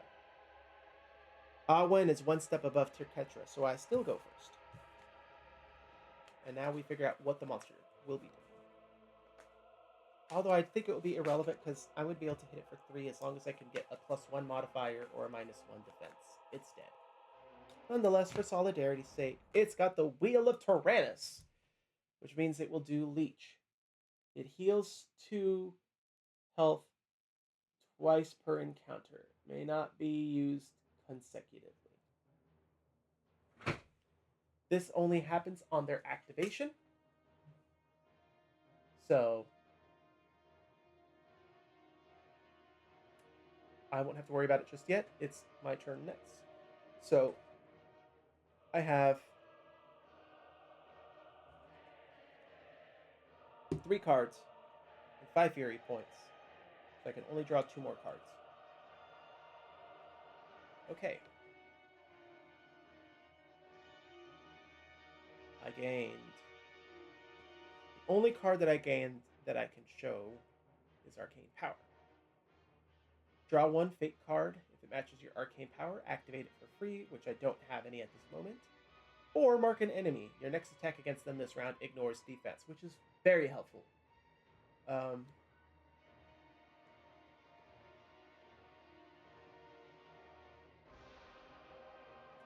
yeah. With that being said, we're going to go ahead and end this without doing much of anything else. I won't even worry about showing the other card just yet. Hold it for surprise. So we're going to make him forget his defense, or forget her defense, because it looks like it's a feminine monster. So now it's got 0 defense and 3 health. Guess what does 3 damage? You guessed it! The trusty sword. Dead. So that is the monster defeated. Now, we can take a look at its loot drop. It drops a dream elixir.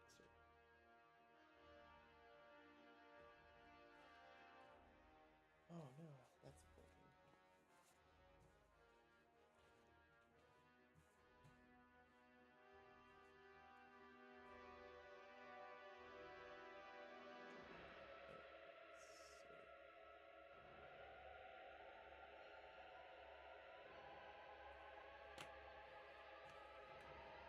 Alrighty. Cue the Final Fantasy. Where am I at? 23.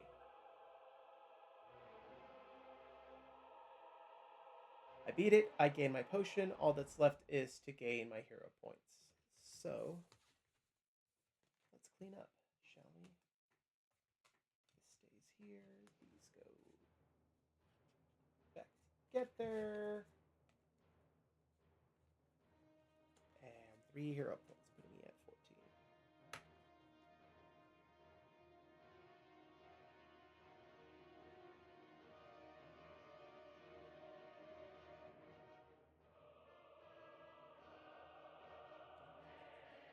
Oh, you know what? I forgot I had a defense point when it did the 3 damage.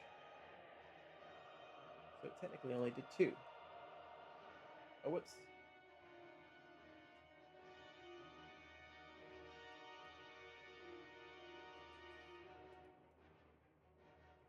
I want that extra health. Because it's important in this. Okay. So we defeated the monster. We gained our rewards. And now we can camp.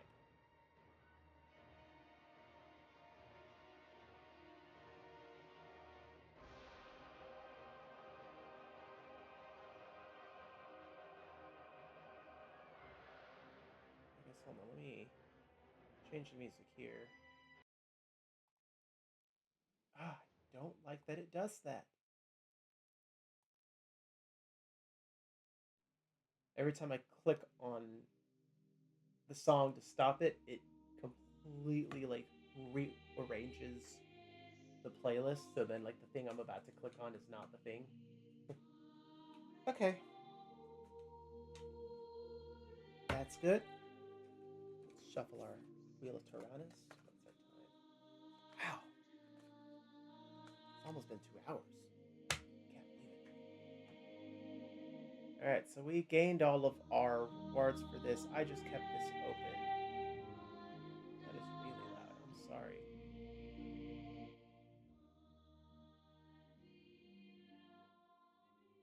There we go. I'm sorry that was so loud.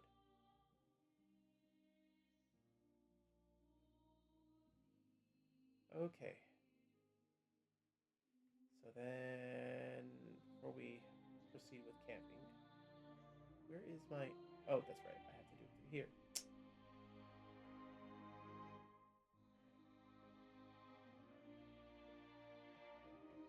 I can't click on the thing because these are in the way.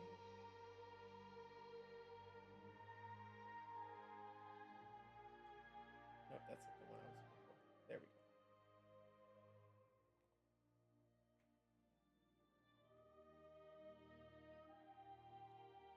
What was this? 23? Yeah. Okay.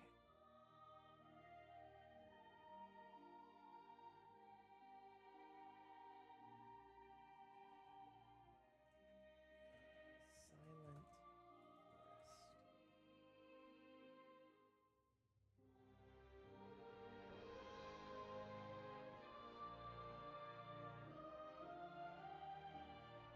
rest. X.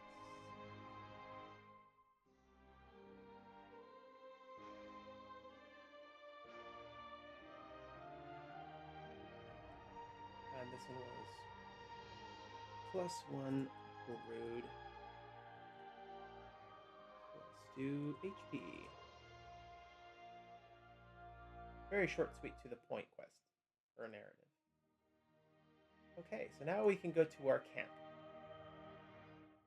So, actually, hold on. Do I gain an extra action? I don't remember.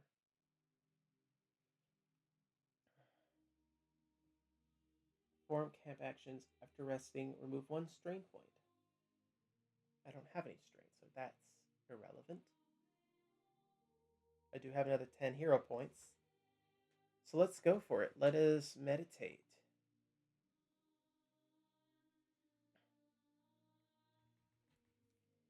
So -1 ration.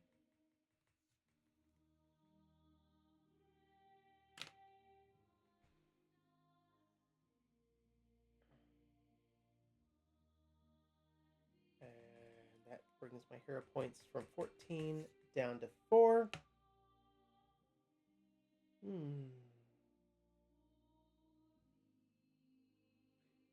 Let's go ahead and put it into strength.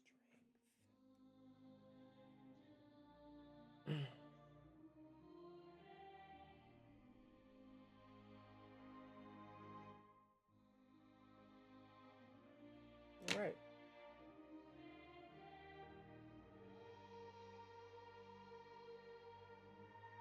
And then, as usual, I'm a big fan of stargazing, both in real life and in this game.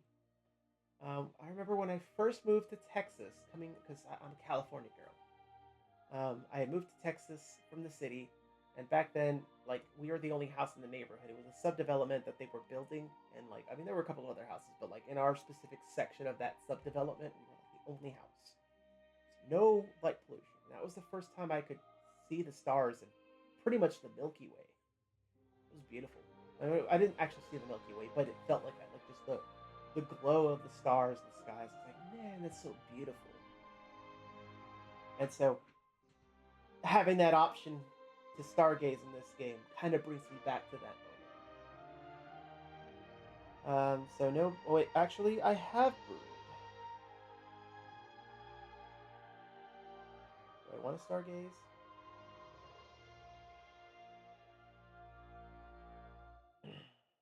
Oh, but that costs a ration.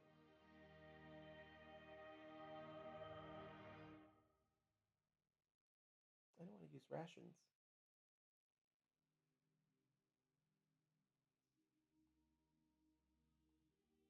Does brooding take anything? I don't remember. It does. but I'll go for it. Let's brew tonight instead. Let's brew of war. So 1 ration is what it costs, bringing me down to 8 rations left. And I gain a hero point, bringing my hero points up to 5.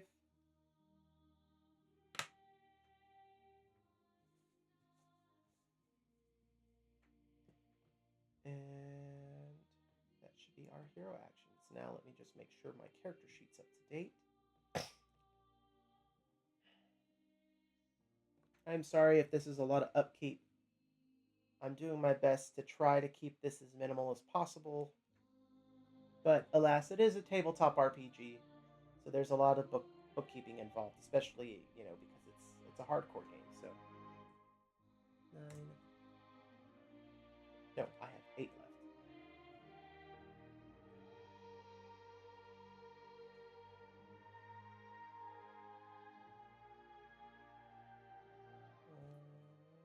All these are accurate except for strength.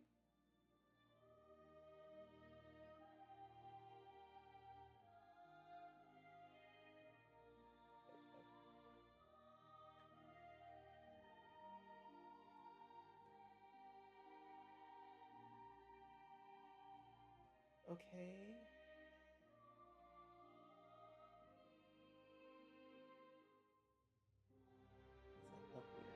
Oh, it's the yellow dot. The edit dot. Okay.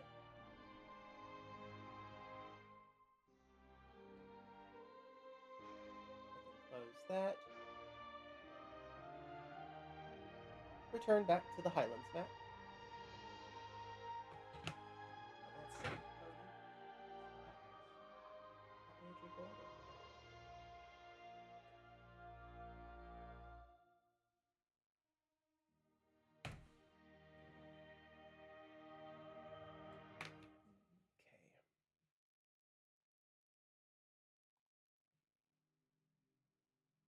Don't look at the map.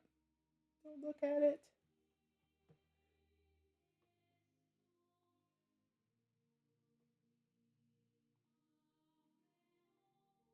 Oh, you know what I've been forgetting to do?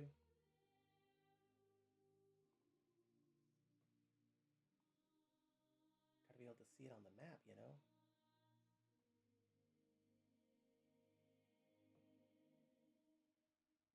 Why? It says it's changed, but it's not, like, changing it.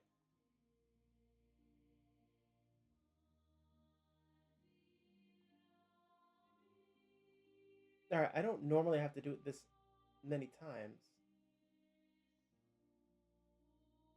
There we go. And then where was the other one? I forgot to do this one. Market Global.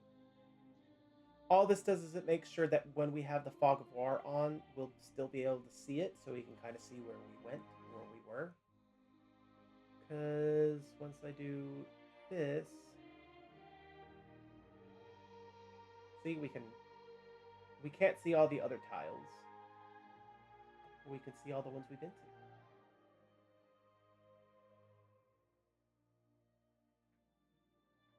to. Okay, let us continue northward. For day number 12.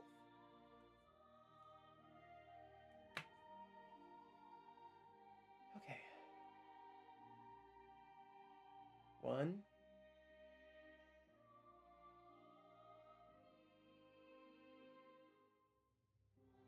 2.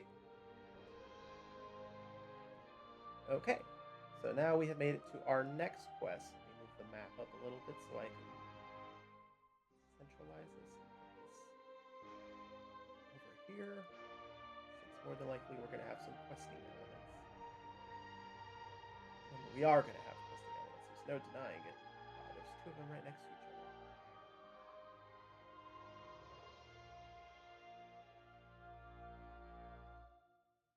Okay. The Druid in the Mist. You spent hours traversing the lush forest in complete silence. Suddenly, you hear a rustling of sound from up ahead. Your senses heighten, and you wonder what could be behind the bushes. A head appears from behind some shrubs, and quickly disappears. You catch a glimpse of the reddish coat of a creature. You grip your sword and ease, or your grip on your sword eases as you realize it poses no threat. The creature repeats the action and looks at you. Somehow you feel like it's trying to communicate with you, urging you to follow. Do we follow? You know what? Of course we're going to follow. The tree bowed. You decide to follow the creature through the forest's depths, eventually reaching a sprawling tree. Its branches twist and coil into grotesque shapes. Hundreds of roots writhe around its white trunk, and a muffled sound can be heard within. Suddenly, the sound of a branch breaks puts your senses on high alert as three humble wolves leap out from the shrubs to attack you. Save. Avoid the ambush. Make a stamina save.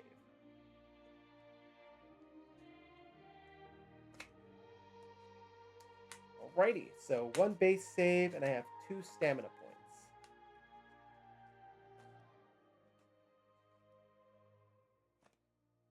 Right, here's my first one.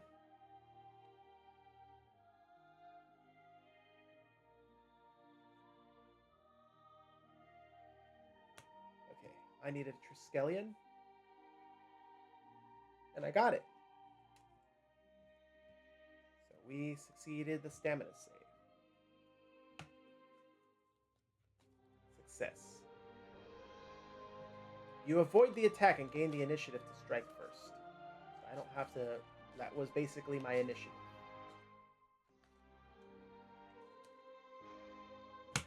Alrighty. 3 umbral wolves. Right?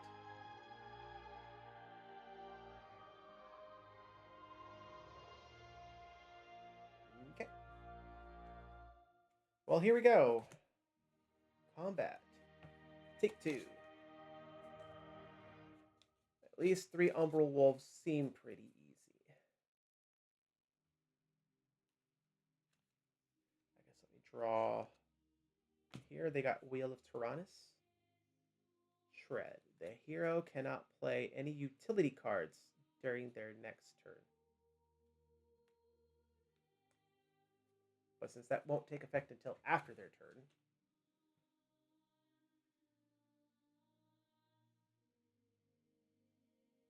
okay. So I have 5 fury points. So that means 1 fury, 2, 3, 4, 5. Oh, wait. I also gained +1 fury point at the beginning, so that means 6 cards.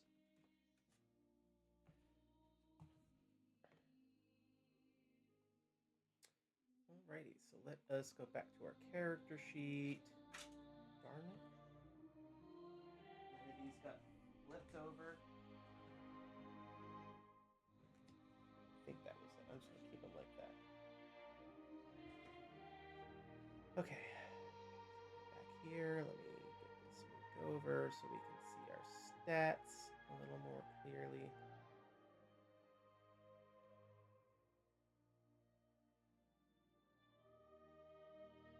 And then, I don't know why I closed it. Battle cards. Okay. Second wind. I got momentum. Draw a card. If it's an attack card, play immediately. Then I have dirt, which I believe I have upgraded.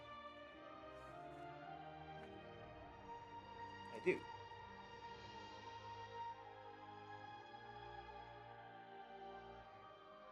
So it deals 3 damage. If I'm using a one-handed, it ignores 1 defense and draws 1 card.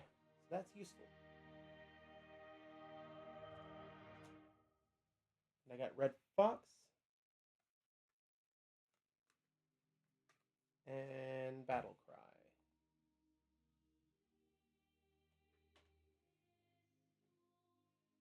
Gain 2 strength on your next attack.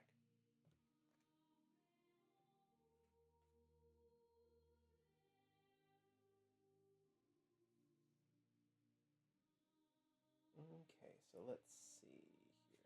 I'm going to put that one back over here for now. All right, with 6 Fury points, I'm going to play Momentum first, which is draw a card. If it's an attack card, play it immediately for 0 force points. So I got Brace Yourself.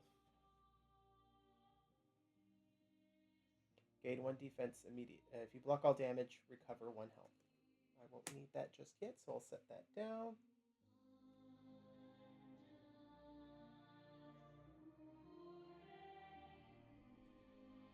And I'm going to use Dirk Upgraded, which deals 3 damage. And I'm using a one-handed weapon, so I get to ignore 1 defense and draw 1 card. So I gained Dash. Avoid 1 attack this round.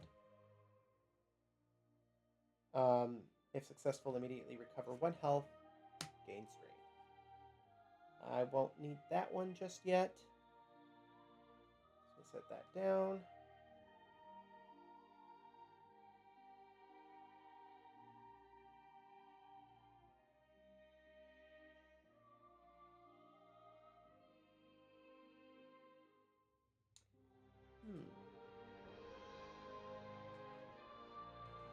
So my Dirk did 3 damage to the wolf, ignoring its defense, so it's got 3 health left.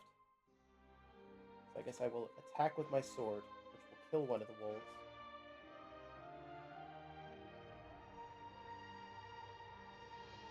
And that is 5 of 6 force points used. I'll hold on to those. So those were all my attacks. I've got 3 fury points left. I keep saying force.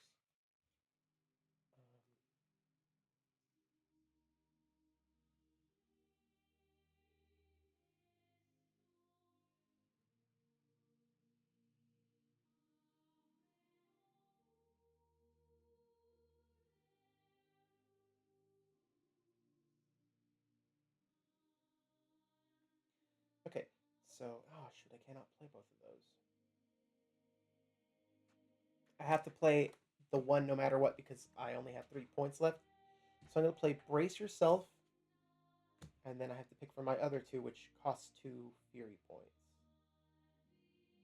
So I will avoid 1 attack this round.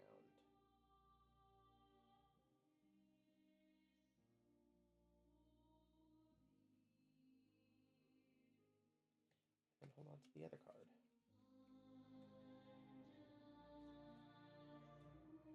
Okay.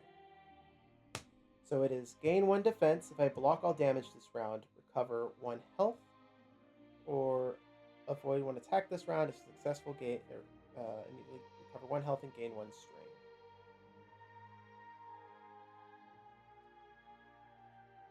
All right, so going back to our wolvies.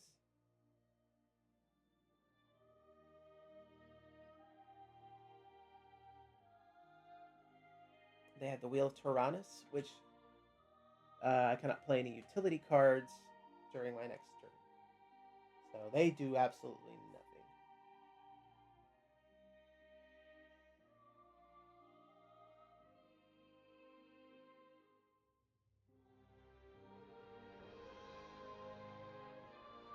So that means I recover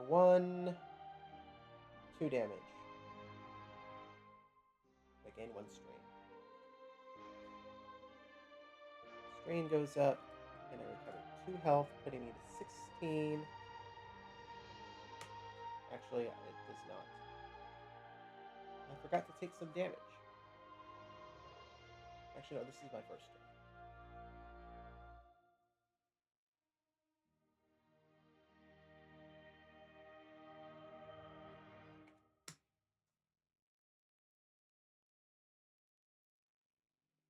Okay.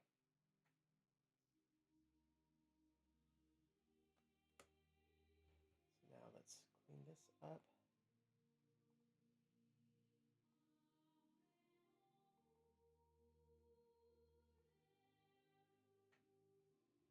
I heal 2 points.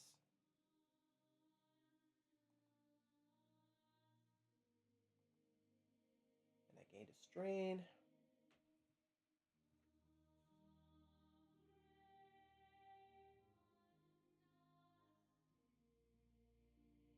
And strain is like your fatigue in this game. Okay. It's 1, so I shouldn't have to worry too much. Every 2 means you lose one fury point. And if you cap out at 6, then you need to stop whatever you're doing and rest. You can't battle, you can't move. You've got to do what you can to remove it, bring it down to 5 or lower. So I beat 1. It's now round 2. Put this back.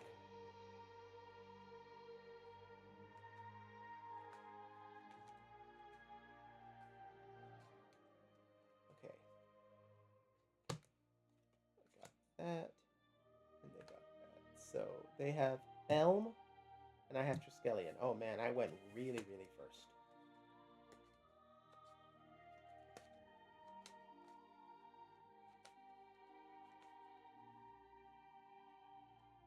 And then Ketra, which does nothing. So they do their basic attack this turn. Okay, so I have 5 Fury points, 4 cards, meaning I draw 1 extra card. Quick draw.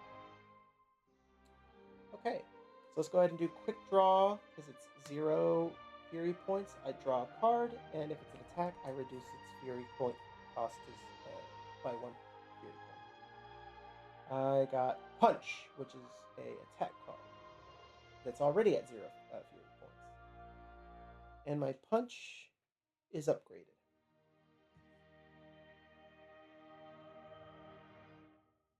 So pull that up real quick so you guys can see what it looks like.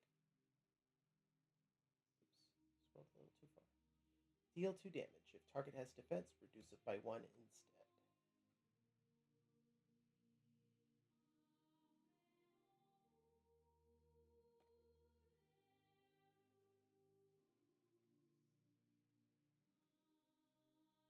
Now it says by 1 instead, but I think that's a typo because the other one says I can choose one or the other. This one makes it feels like it must be. So I'm going to say that it's both, because a lot of times that's when on other cards that has that text of choose this or this and you upgrade it, it lets you do both. So dealing 2 damage, reduce it by 1. So the wolves have 1 defense already.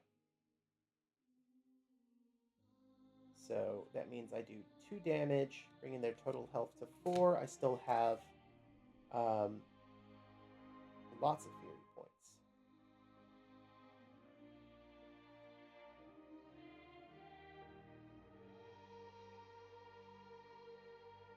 And then I will do Red Fox,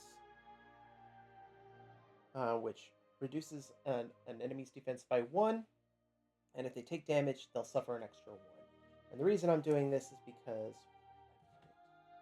I put it in my discard, didn't I? I sure did. I'm going to use my Trusted Sword, which deals 3 damage to the wolf that's got 4 health left. But my Red Fox is going to come in for the assist and do the extra damage, killing the second wolf. So I've used 1 Fury point for the fox, 1 Fury point for the sword, leaving me with 3 Fury points left. I'm going to play Second Wind, which recovers me by 2 health, and if I get damaged, I recover 1 string. I'll keep these again. These get discarded, although that's my weapon, so it stays. Discard. I will keep Second Wind. Now, it does heal me right now, but I'm not going to for bookkeeping's sake, because here in a second I'm going to explain why. I'm about to heal, but it's now the monster's turn, and they're about to attack. So there's only 1 wolf left doing a lunge. Oh, wait, hold on. Special treat was cards during this round. The wolf gains +1 defense this turn. that wouldn't have mattered with the other wolf because I would have reduced it by 2 defense anyways. So that would have dropped it down to 0 defense nonetheless. So it still would have died. But the next one might take a little longer to kill. Depending on my cards. We'll see. But yes, as I was saying, I'm going to heal 2, but its normal attack, its lunge, does 2 damage. So I'm going to heal 2 and then take 2. So I'm not going to do the healing because that kind of null and voids. But it does activate the if damage this round. Remove 1 strain. So, erase that 1 strain I got the last turn for my abilities. And that's pretty much the lingering effect on that. And now it's it's the start of another round. So the wolf has +1 defense, this last final wolf.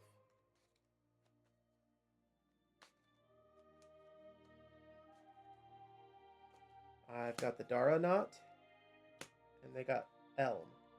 Daranot's above Elm, so I still go first.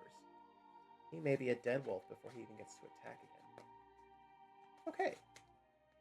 Well, let's see. He has Owen, which nothing. Unless I was fighting an alpha, but we're not. Because I am the alpha. Not really. Okay. I forgot to take some damage. I have taken 2 damage overall because of my wound, so that does bring me down to 14.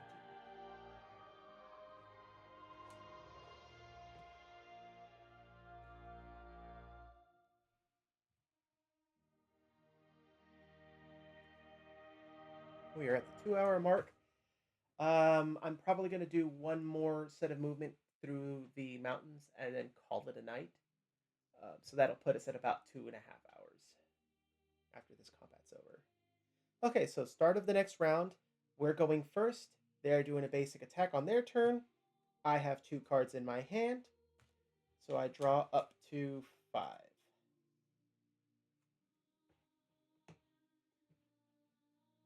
Where's my mouse? There it is. All right, we got a few new cards. Well, kind of. We'll touch back on Rage, which I have 1 Brood, so that'll give me some strength on my next attack, and remove Strain. Then I have Morrigan's Sight. Peek at the next Fate card. It's not quite useful, but if I hit this round, deal 2 damage back. Oh, sorry, I forgot to tell you what it is and get to it. Counter. If you are hit this round, deal 2 damage back to the attacker. If no enemies deal damage to you this round, remove 1 strain. So that's pretty useful. Okay. Now that I have my cards in hand.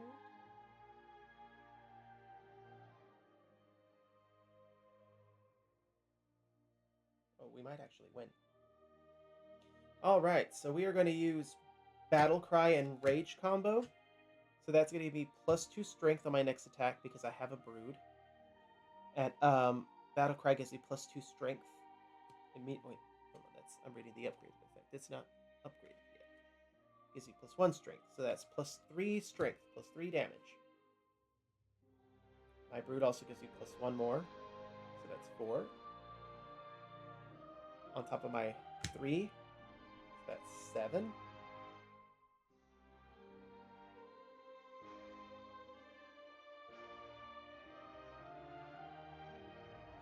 And then I will play counter as well. So I don't kill it right now, but I was able to deal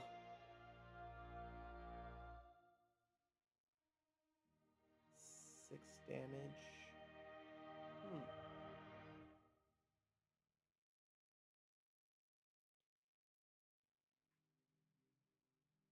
Yeah, I guess that's all I can do is 6 damage minus 2 defense, doing 4 damage, leaving him with 2 health left.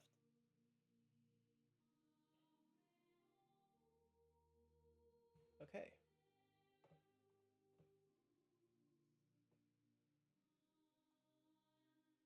So our Wolfie is going to do 2 damage to us I have my counter, which allows me to deal 2 damage back to the attacker. How does this last? Plus 1 defense. I wonder if that counts. I don't know if it counts, because normally it's you dish as much damage to it that the defense just blocks the points.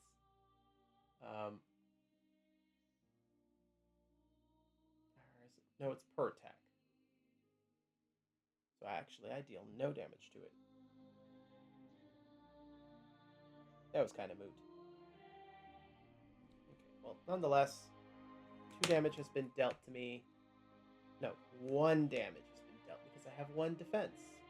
So, but I did take another damage from my wound. So that's 2 damage total from 14 to 12.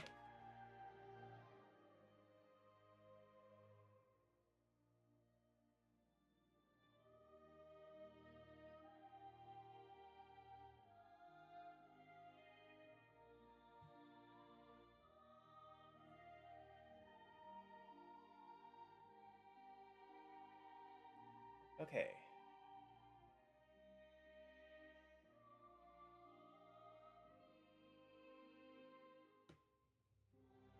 All of those.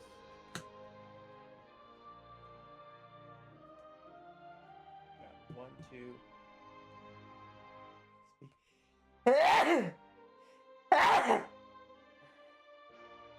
Excuse me. 1, 2, 3. 4, 5. Yes.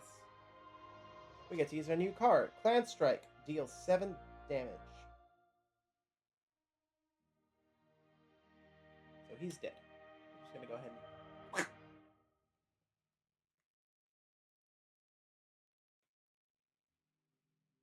I didn't draw our initiative and stuff, didn't I? Well, let's see if he hurts me again. Ketra. Oh, he gets to go again. Or he gets to go first. So he may actually end up hitting me before I get to actually hoit him.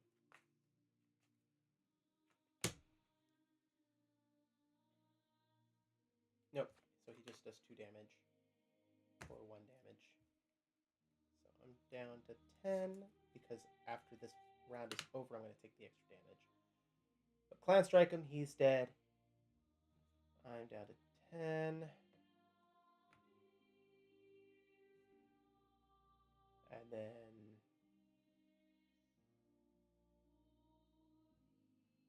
Oh, wait. It's this that I need. Loot. 1 ration. I gained.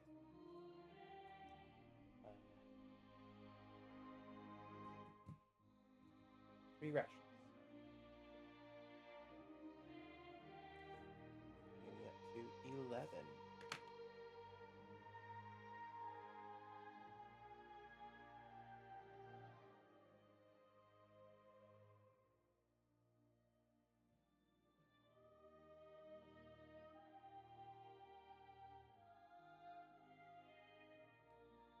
Sorry, just upkeep, because it's important. What kind of RPG wouldn't have upkeep, right? TTRPG. 2 Druid, I forgot to add it on there. And then I gain 3 hero points, 1 for each wolfie, putting me up to 8.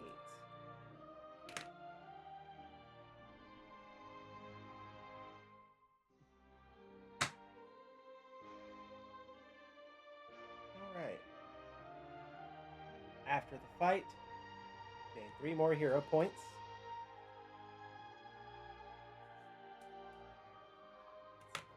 Then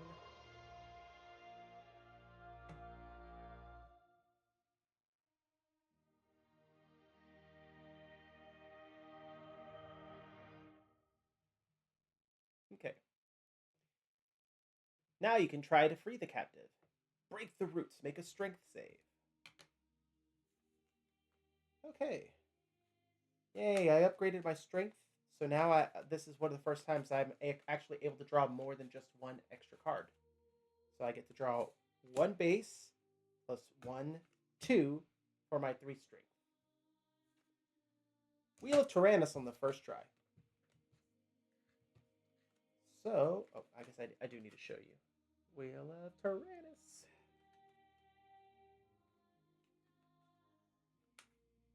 So we succeeded, whatever this, break the roots. You cut the roots free. Gain 1 hero point. Now I'm at 12. As you hack away at the roots, you free a young woman trapped by the vines.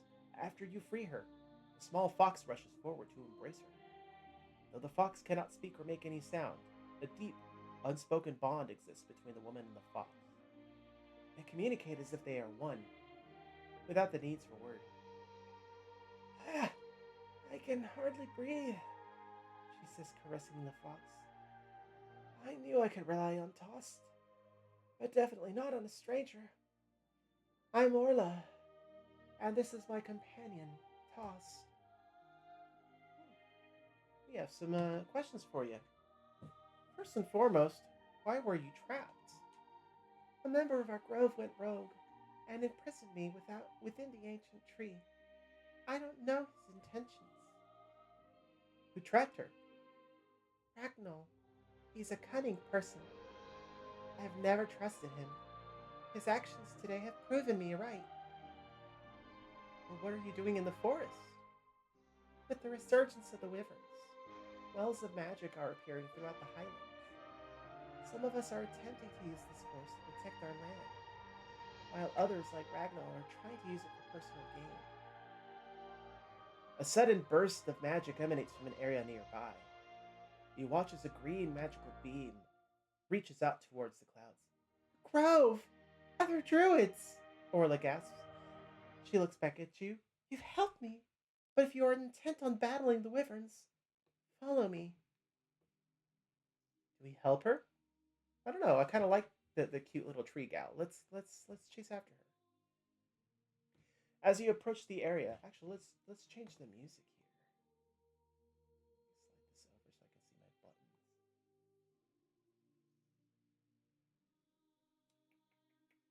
Let's do Servant of the Forest.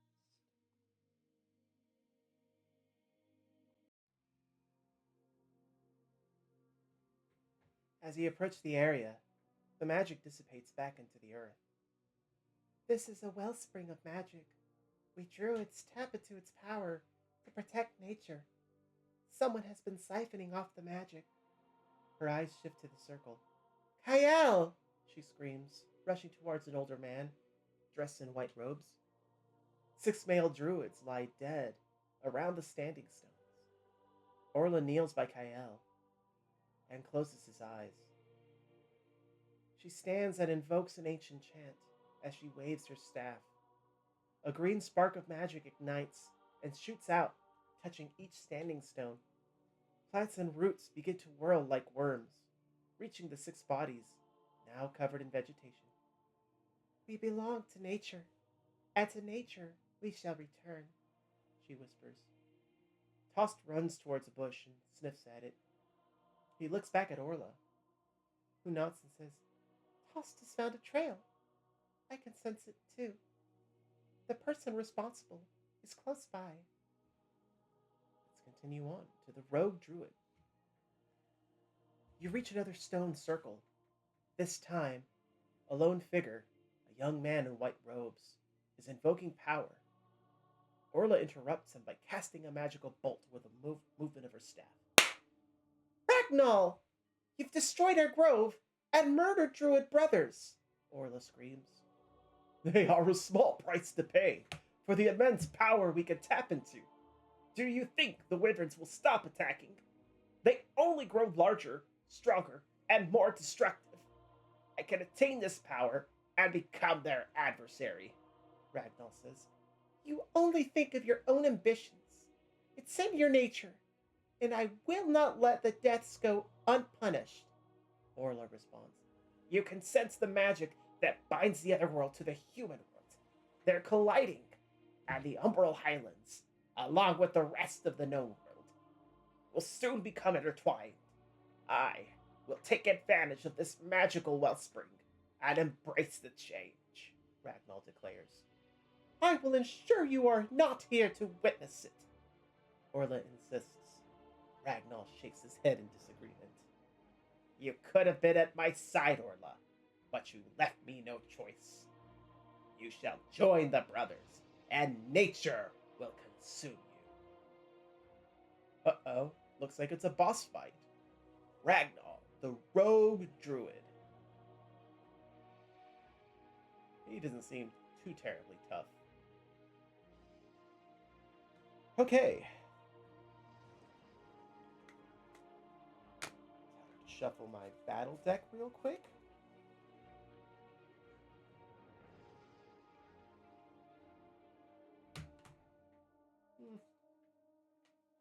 I hate advertisers.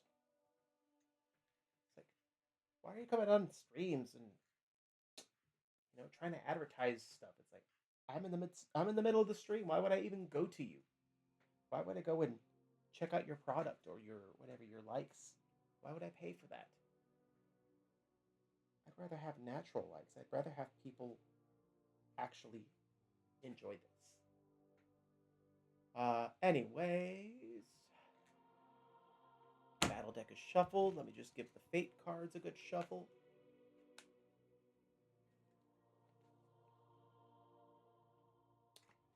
Alrighty, Triketra versus Triskelion. So Ragnar goes first.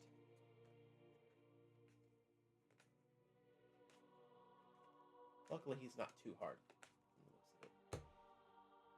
And he does his basic attack.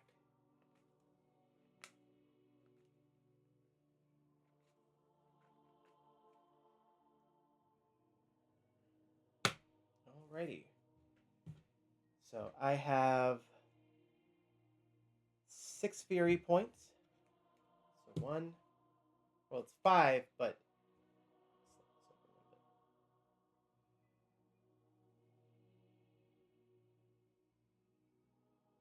it is 5, but I gained the +1 because of my motivation. So 1, 2, 3, 4, 5, 6. Man, Red Fox is just hard of the cards today for me. Just keeps showing up.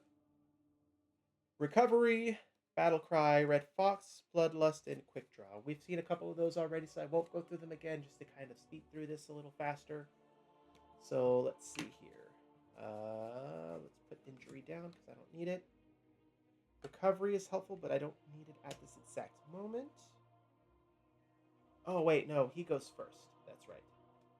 I can't even plan to strategize. He deals 1 damage to me. Leave me at 9 health.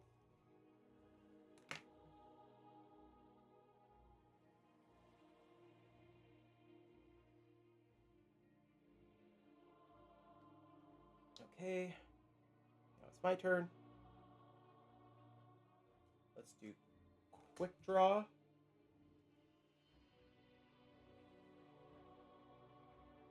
Which lets me draw a card. If it's an attack, reduce it by 1 F point or by 1 Fury point. If it's not, it's momentum, but it does allow me to draw again at 1 Fury point.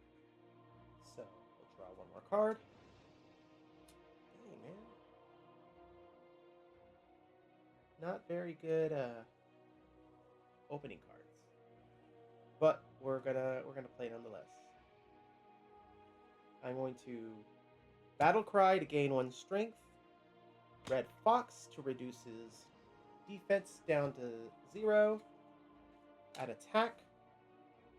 So that will be 3 damage, plus 4 from the Battle Cry, plus 1 extra from Red Fox, meaning 5 damage. So Ragnar has 10 health. I can discard that. That is 1, 2, 3 Fury points that I've used so far. Tap that so that way I know that I've used it.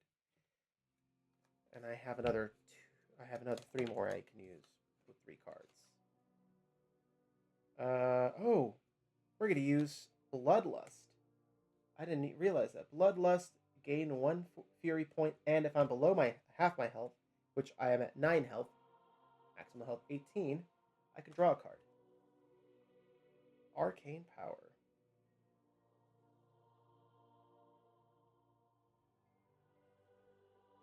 Whoa! I like that. I didn't even see that. you know what? We are going to use recovery. Recovers 2 health or removes 1 injury. So we're going to get rid of that injury.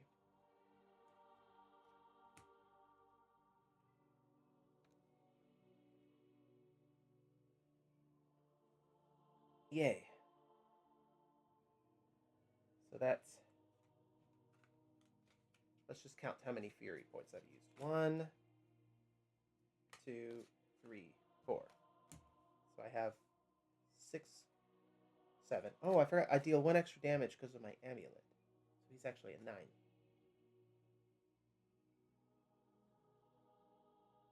I guess I will brace myself. I'll hold on to that. That's the end of the round. This will stay into effect until the next round. So let's figure out what that's going to look like.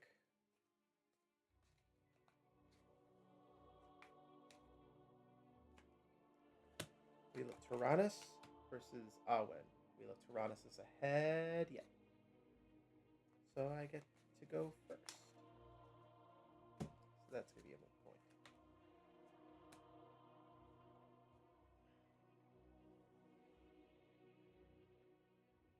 That can help me. What was heal recovery?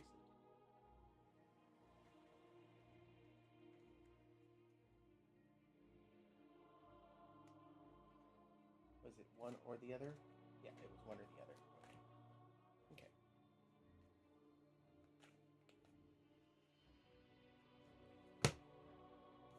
That recovers 1 plus 5, so that's 2, 3, 4, 5.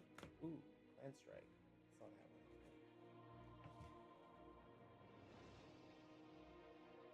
Okay.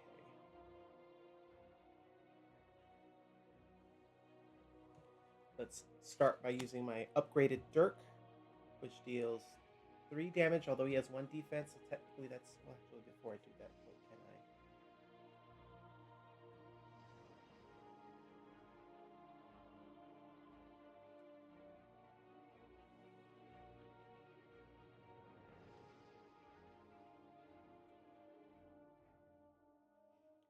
If using one hand, okay, ignores 1 defense, so so that means they deal 3 damage. So he was at 9, so that brings him down to 6. I really need to hold on to some trackers or something that kind of help. So I ignored defense, did 3 damage, bringing him down to 6. I draw a card, dodge. I can toss that one because it doesn't really combo with anything.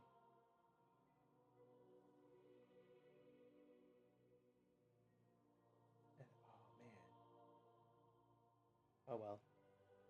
I already used it. I already drew a card. So then... Arcane Power for 2 more Fury points to ignore his defense. Attack with my Trusted Sword, which deals +1 damage because I'm below half my health. So now he is at 4 minus 6, or 6 minus 4, which is 2. And I've used 1, 2, 3, 4. So I have 1 more Fury point. And I'm going to put counter. Because now it's his turn. He's going to hit me with his spell, which is going to deal 1 damage.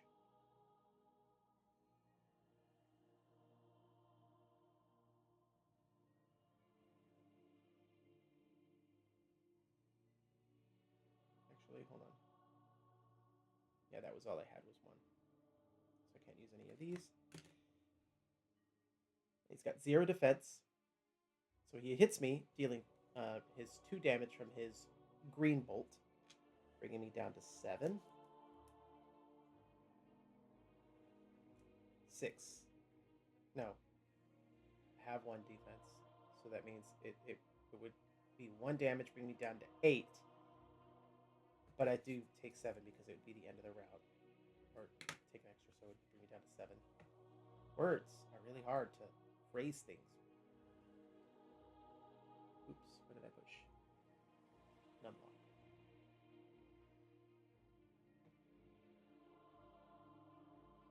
And now he's beaten because he hit me and then I countered him.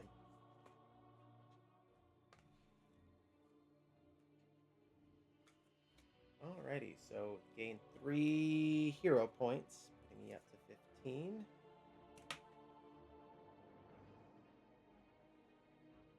Update this one earlier.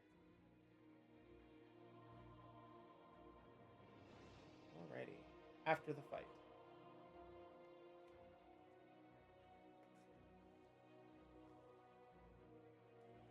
I'm wondering if they, when it says gain, because it's been matching with these two, it's been matching the boxes.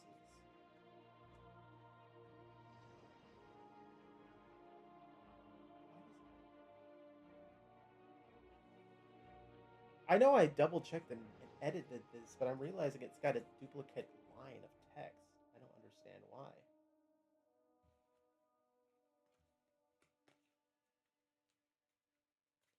Oh well.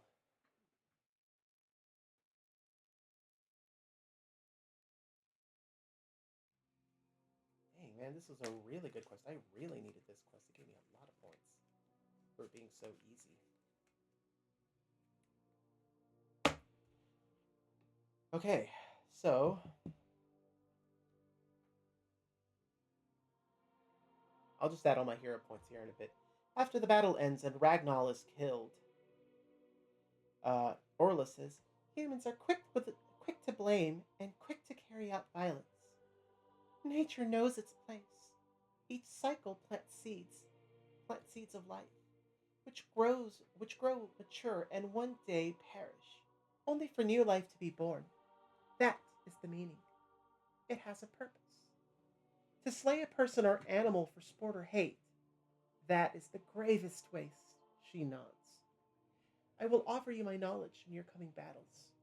The Wyverns are a terrible threat to our land and to nature. But be warned, do not fall into the darkness. I will pull you back if you do. Orla and Tost disappear into the forest. It is time for you to venture forward and discover new adventures that await you. Yay, I gained a few things. So my health gets fully recovered. Strain. Oh, wait, no, I don't have that wound, so I can take that health back. Either way, it don't matter because I just got full healed.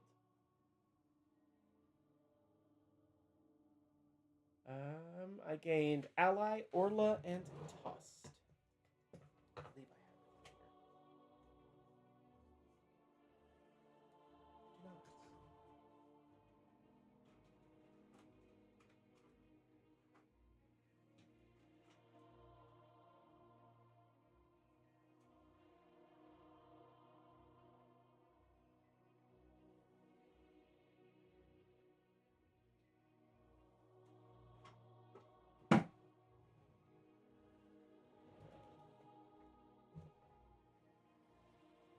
It's kind of hard to see. Orla and Tost. Spirit of the Grove. You gain 2 defense this round. Or Binding Roots. Choose an enemy. They cannot attack this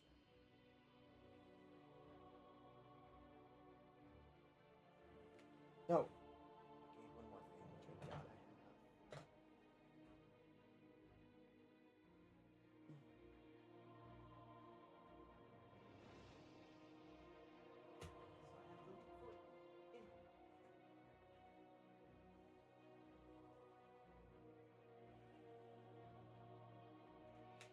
Oh.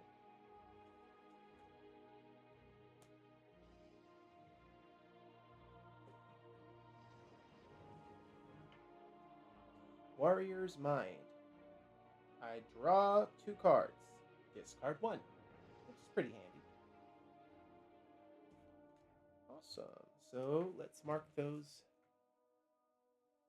on the sheet.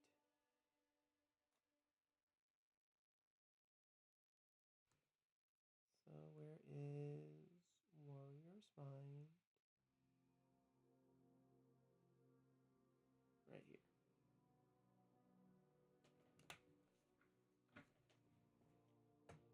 And then I gained Orla and Trust, which would be on my inventory sheet. So Orla and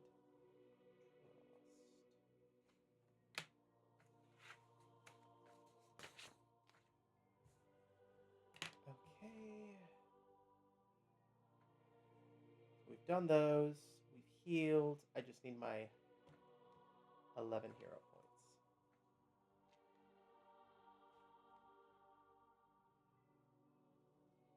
Putting me up at 26. I feel like that's too many. It might be 6 points too many. But I'm going to go with it because I was told to gain any rewards from the rules kind of say that the rules say you gain whatever rewards from the battle that the monster stat cards will tell you, and then in any narratives you typically gain whatever rewards it dictates. So I'm going to go kind of with that logic in mind.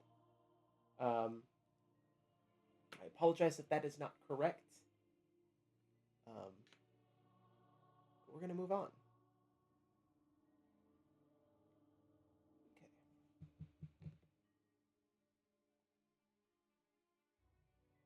Now we can perform some forest hex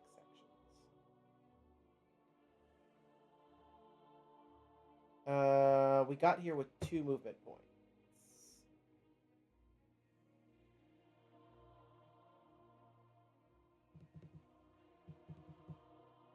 Or did we? Maybe we just moved 1. Hold on. I'm going to go back to the map. Ah! Oh, no, that's not it.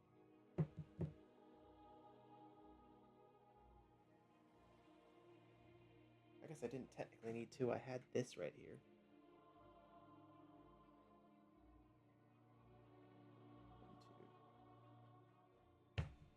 Yeah, because we went from here to there.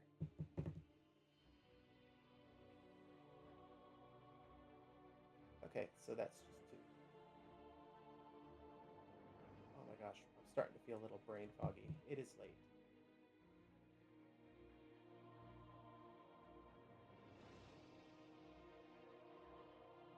Okay, so with 2 points.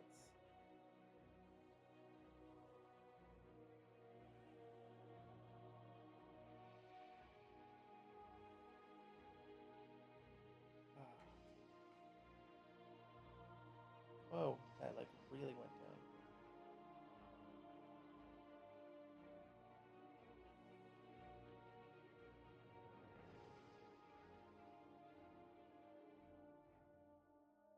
I guess I'm going to do forage for food.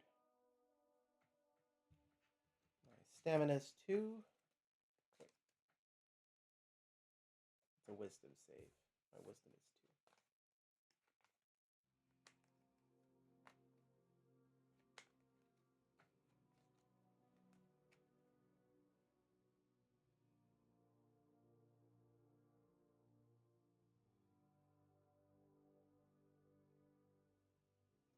Okay.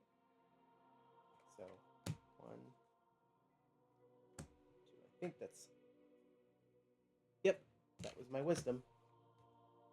So I gained 2 rations, getting me up to 13.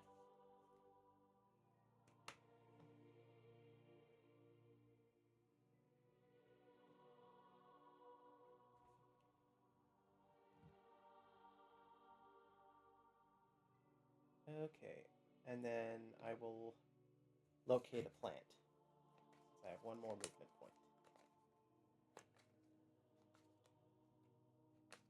This one's also a wisdom save.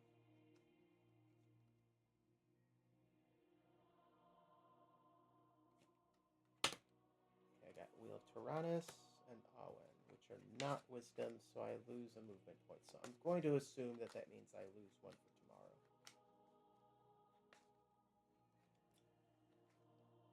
Let's see. Okay, set up camp for the night, perform, and after resting, recover 1 strain, which I don't have any. So then let's camp. Oh, that's right, I gotta go in this list. Oh, I'm having a hard time seeing it. Probably because I'm on the character sheets more this time than I was last time. Okay, I swear we're almost through this. I just want to do 1 more thing after this.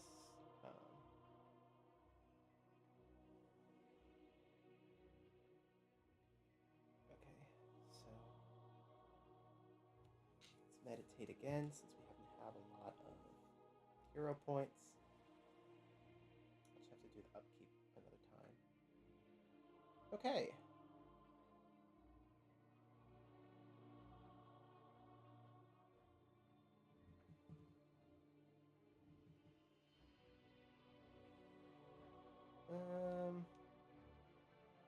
Let's upgrade my wisdom. It comes up a lot.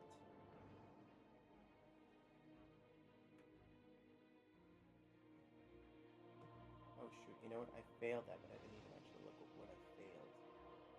Gain nothing. Okay, that's what it is. Gain nothing every second. Okay. So my wisdom went up by 1. My rations are down to 12.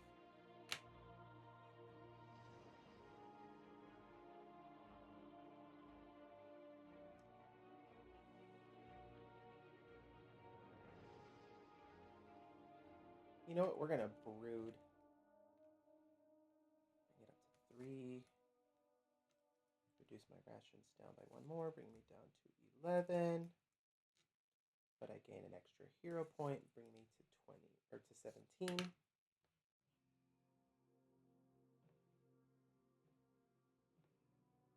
And then now, actually, it'll be 10 because we're about to start the next day.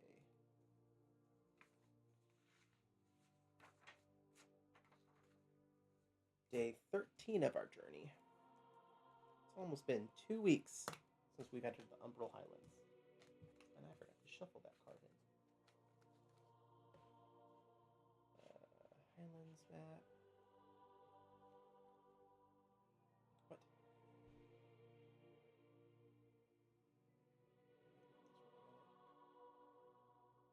Is it this one?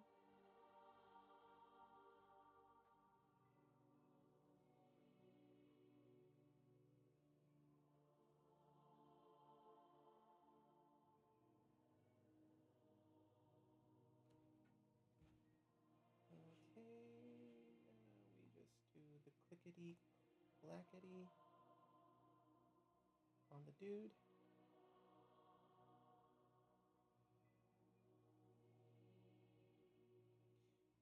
Okay.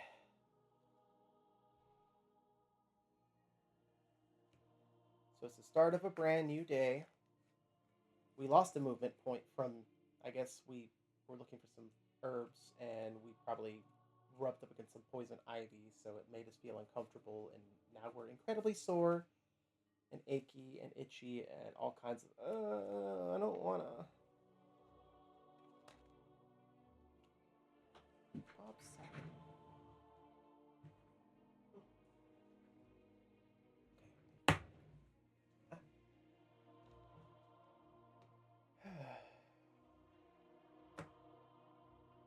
So now we're at 3 movement point.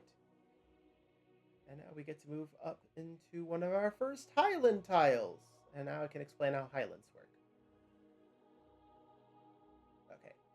So before we get into the quest, because I want to kind of look at a Highland hex so we can kind of see it together what to expect.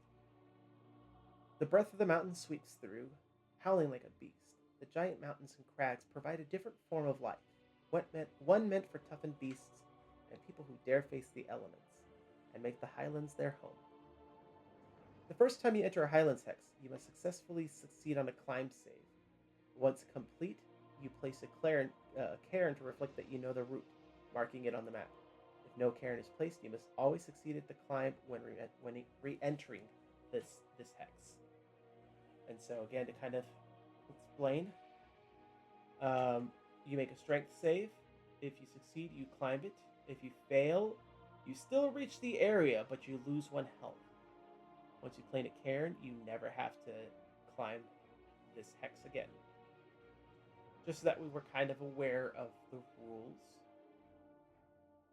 And now we can see what this is, because I think we do this first, and then we deal with the climbing.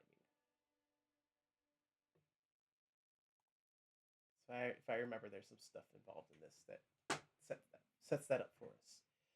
The summit of the mountain is shrouded in a soft mist. You could barely see beyond arm's length. You tighten your grip around the handle of your weapon. Muster your courage to carry on. Make a courage save. Or Urge is still 1, so that means we only get to draw 1 extra card. 1 for the base save. 1 for me. Courage is going to be Awen, which I got neither. I failed that.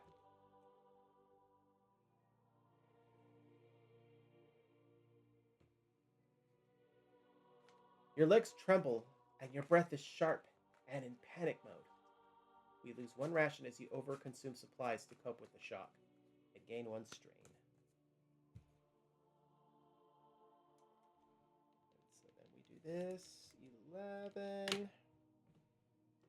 Let us continue. Exhausted from the trek, you lean against a stone to catch your breath. It takes a moment for your eyes to register the engravings etched into the stone's surface. Though they are not an object of beauty, their intricacy leaves you in awe of the skill required to carve them. You decipher what you can from the carvings. They depict a battle in which a wyvern attacks human fighters. Most of the humans lie dead, strewn across the ground, except for 1 warrior, standing triumphantly over the body of a dead wyvern. Did this battle really happen? We gotta concentrate and decipher the inscriptions. Make a wisdom save. We did upgrade our wisdom, so that means that now we get to draw 2 cards. So 1 for the base, and 1 and 2 for our wisdom. For wisdom, we need the Triquetra. That's Elm, and the Triquetra.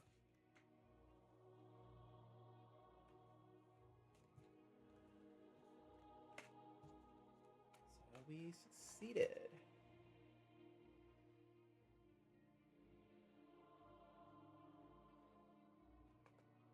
You trace the stone with your fingers and whisper translations aloud. They came from the heavens and unleashed the tyranny on humankind, yet many stood in their path. Here lies William, Wyvern Slayer, the Order of Skyfire. You step back. Was this where the battle took place? Was this where William took his last breath as he fought against the Wyvern threat?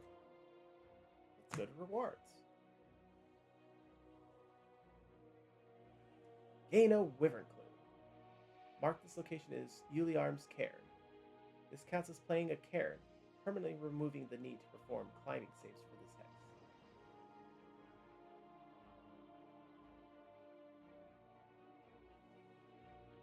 I don't even have the little text box thing here. That's unfortunate. Perform Highland hex actions.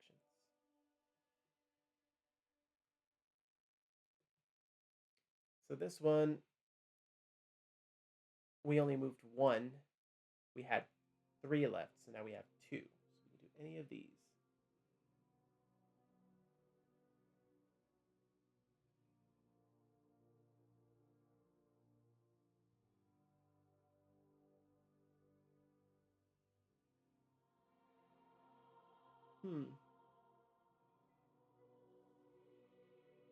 I'm kind of down to climb or explore. Let's see. Climb will be odds. Explore will be evens. I rolled a 1. So we're going to climb the peak. Make a fortitude save. Oh, man. Oh, wait. I did upgrade my fortitude.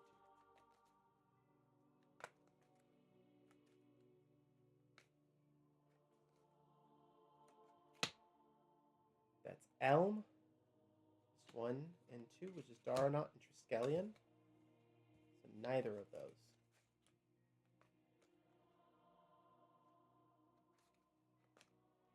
So I failed, which means I lose 2 health and gain a strain point. I'm at 2 strain points, and I lose 2 health. Cutting me down to 5.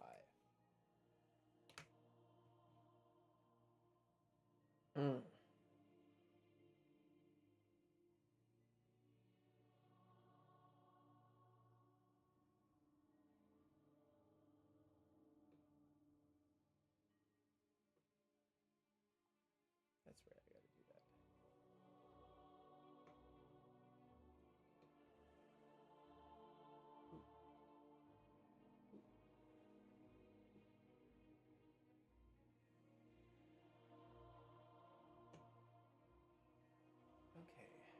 that, we can go to camp. I'm pretty beat up and wounded, so I think I'm going to go and just do a full heal. You cannot perform any other actions as you fully rest through the night. It restores 3 health and remove 2 strain. So now we should be back down to 0. My health should be up to 8.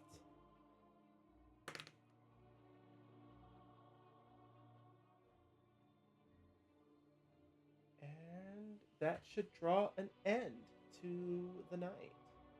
I'm quickly approaching 3 hours in. So yeah, I will go ahead and call it a night here in a few minutes. I do want to appreciate y'all for tuning in and checking out this stream. Once again, this was Wrath of the Wyverns, Sons of Rivesk, a game by Lion Banner Games. I would definitely check them out. Y'all have a good night.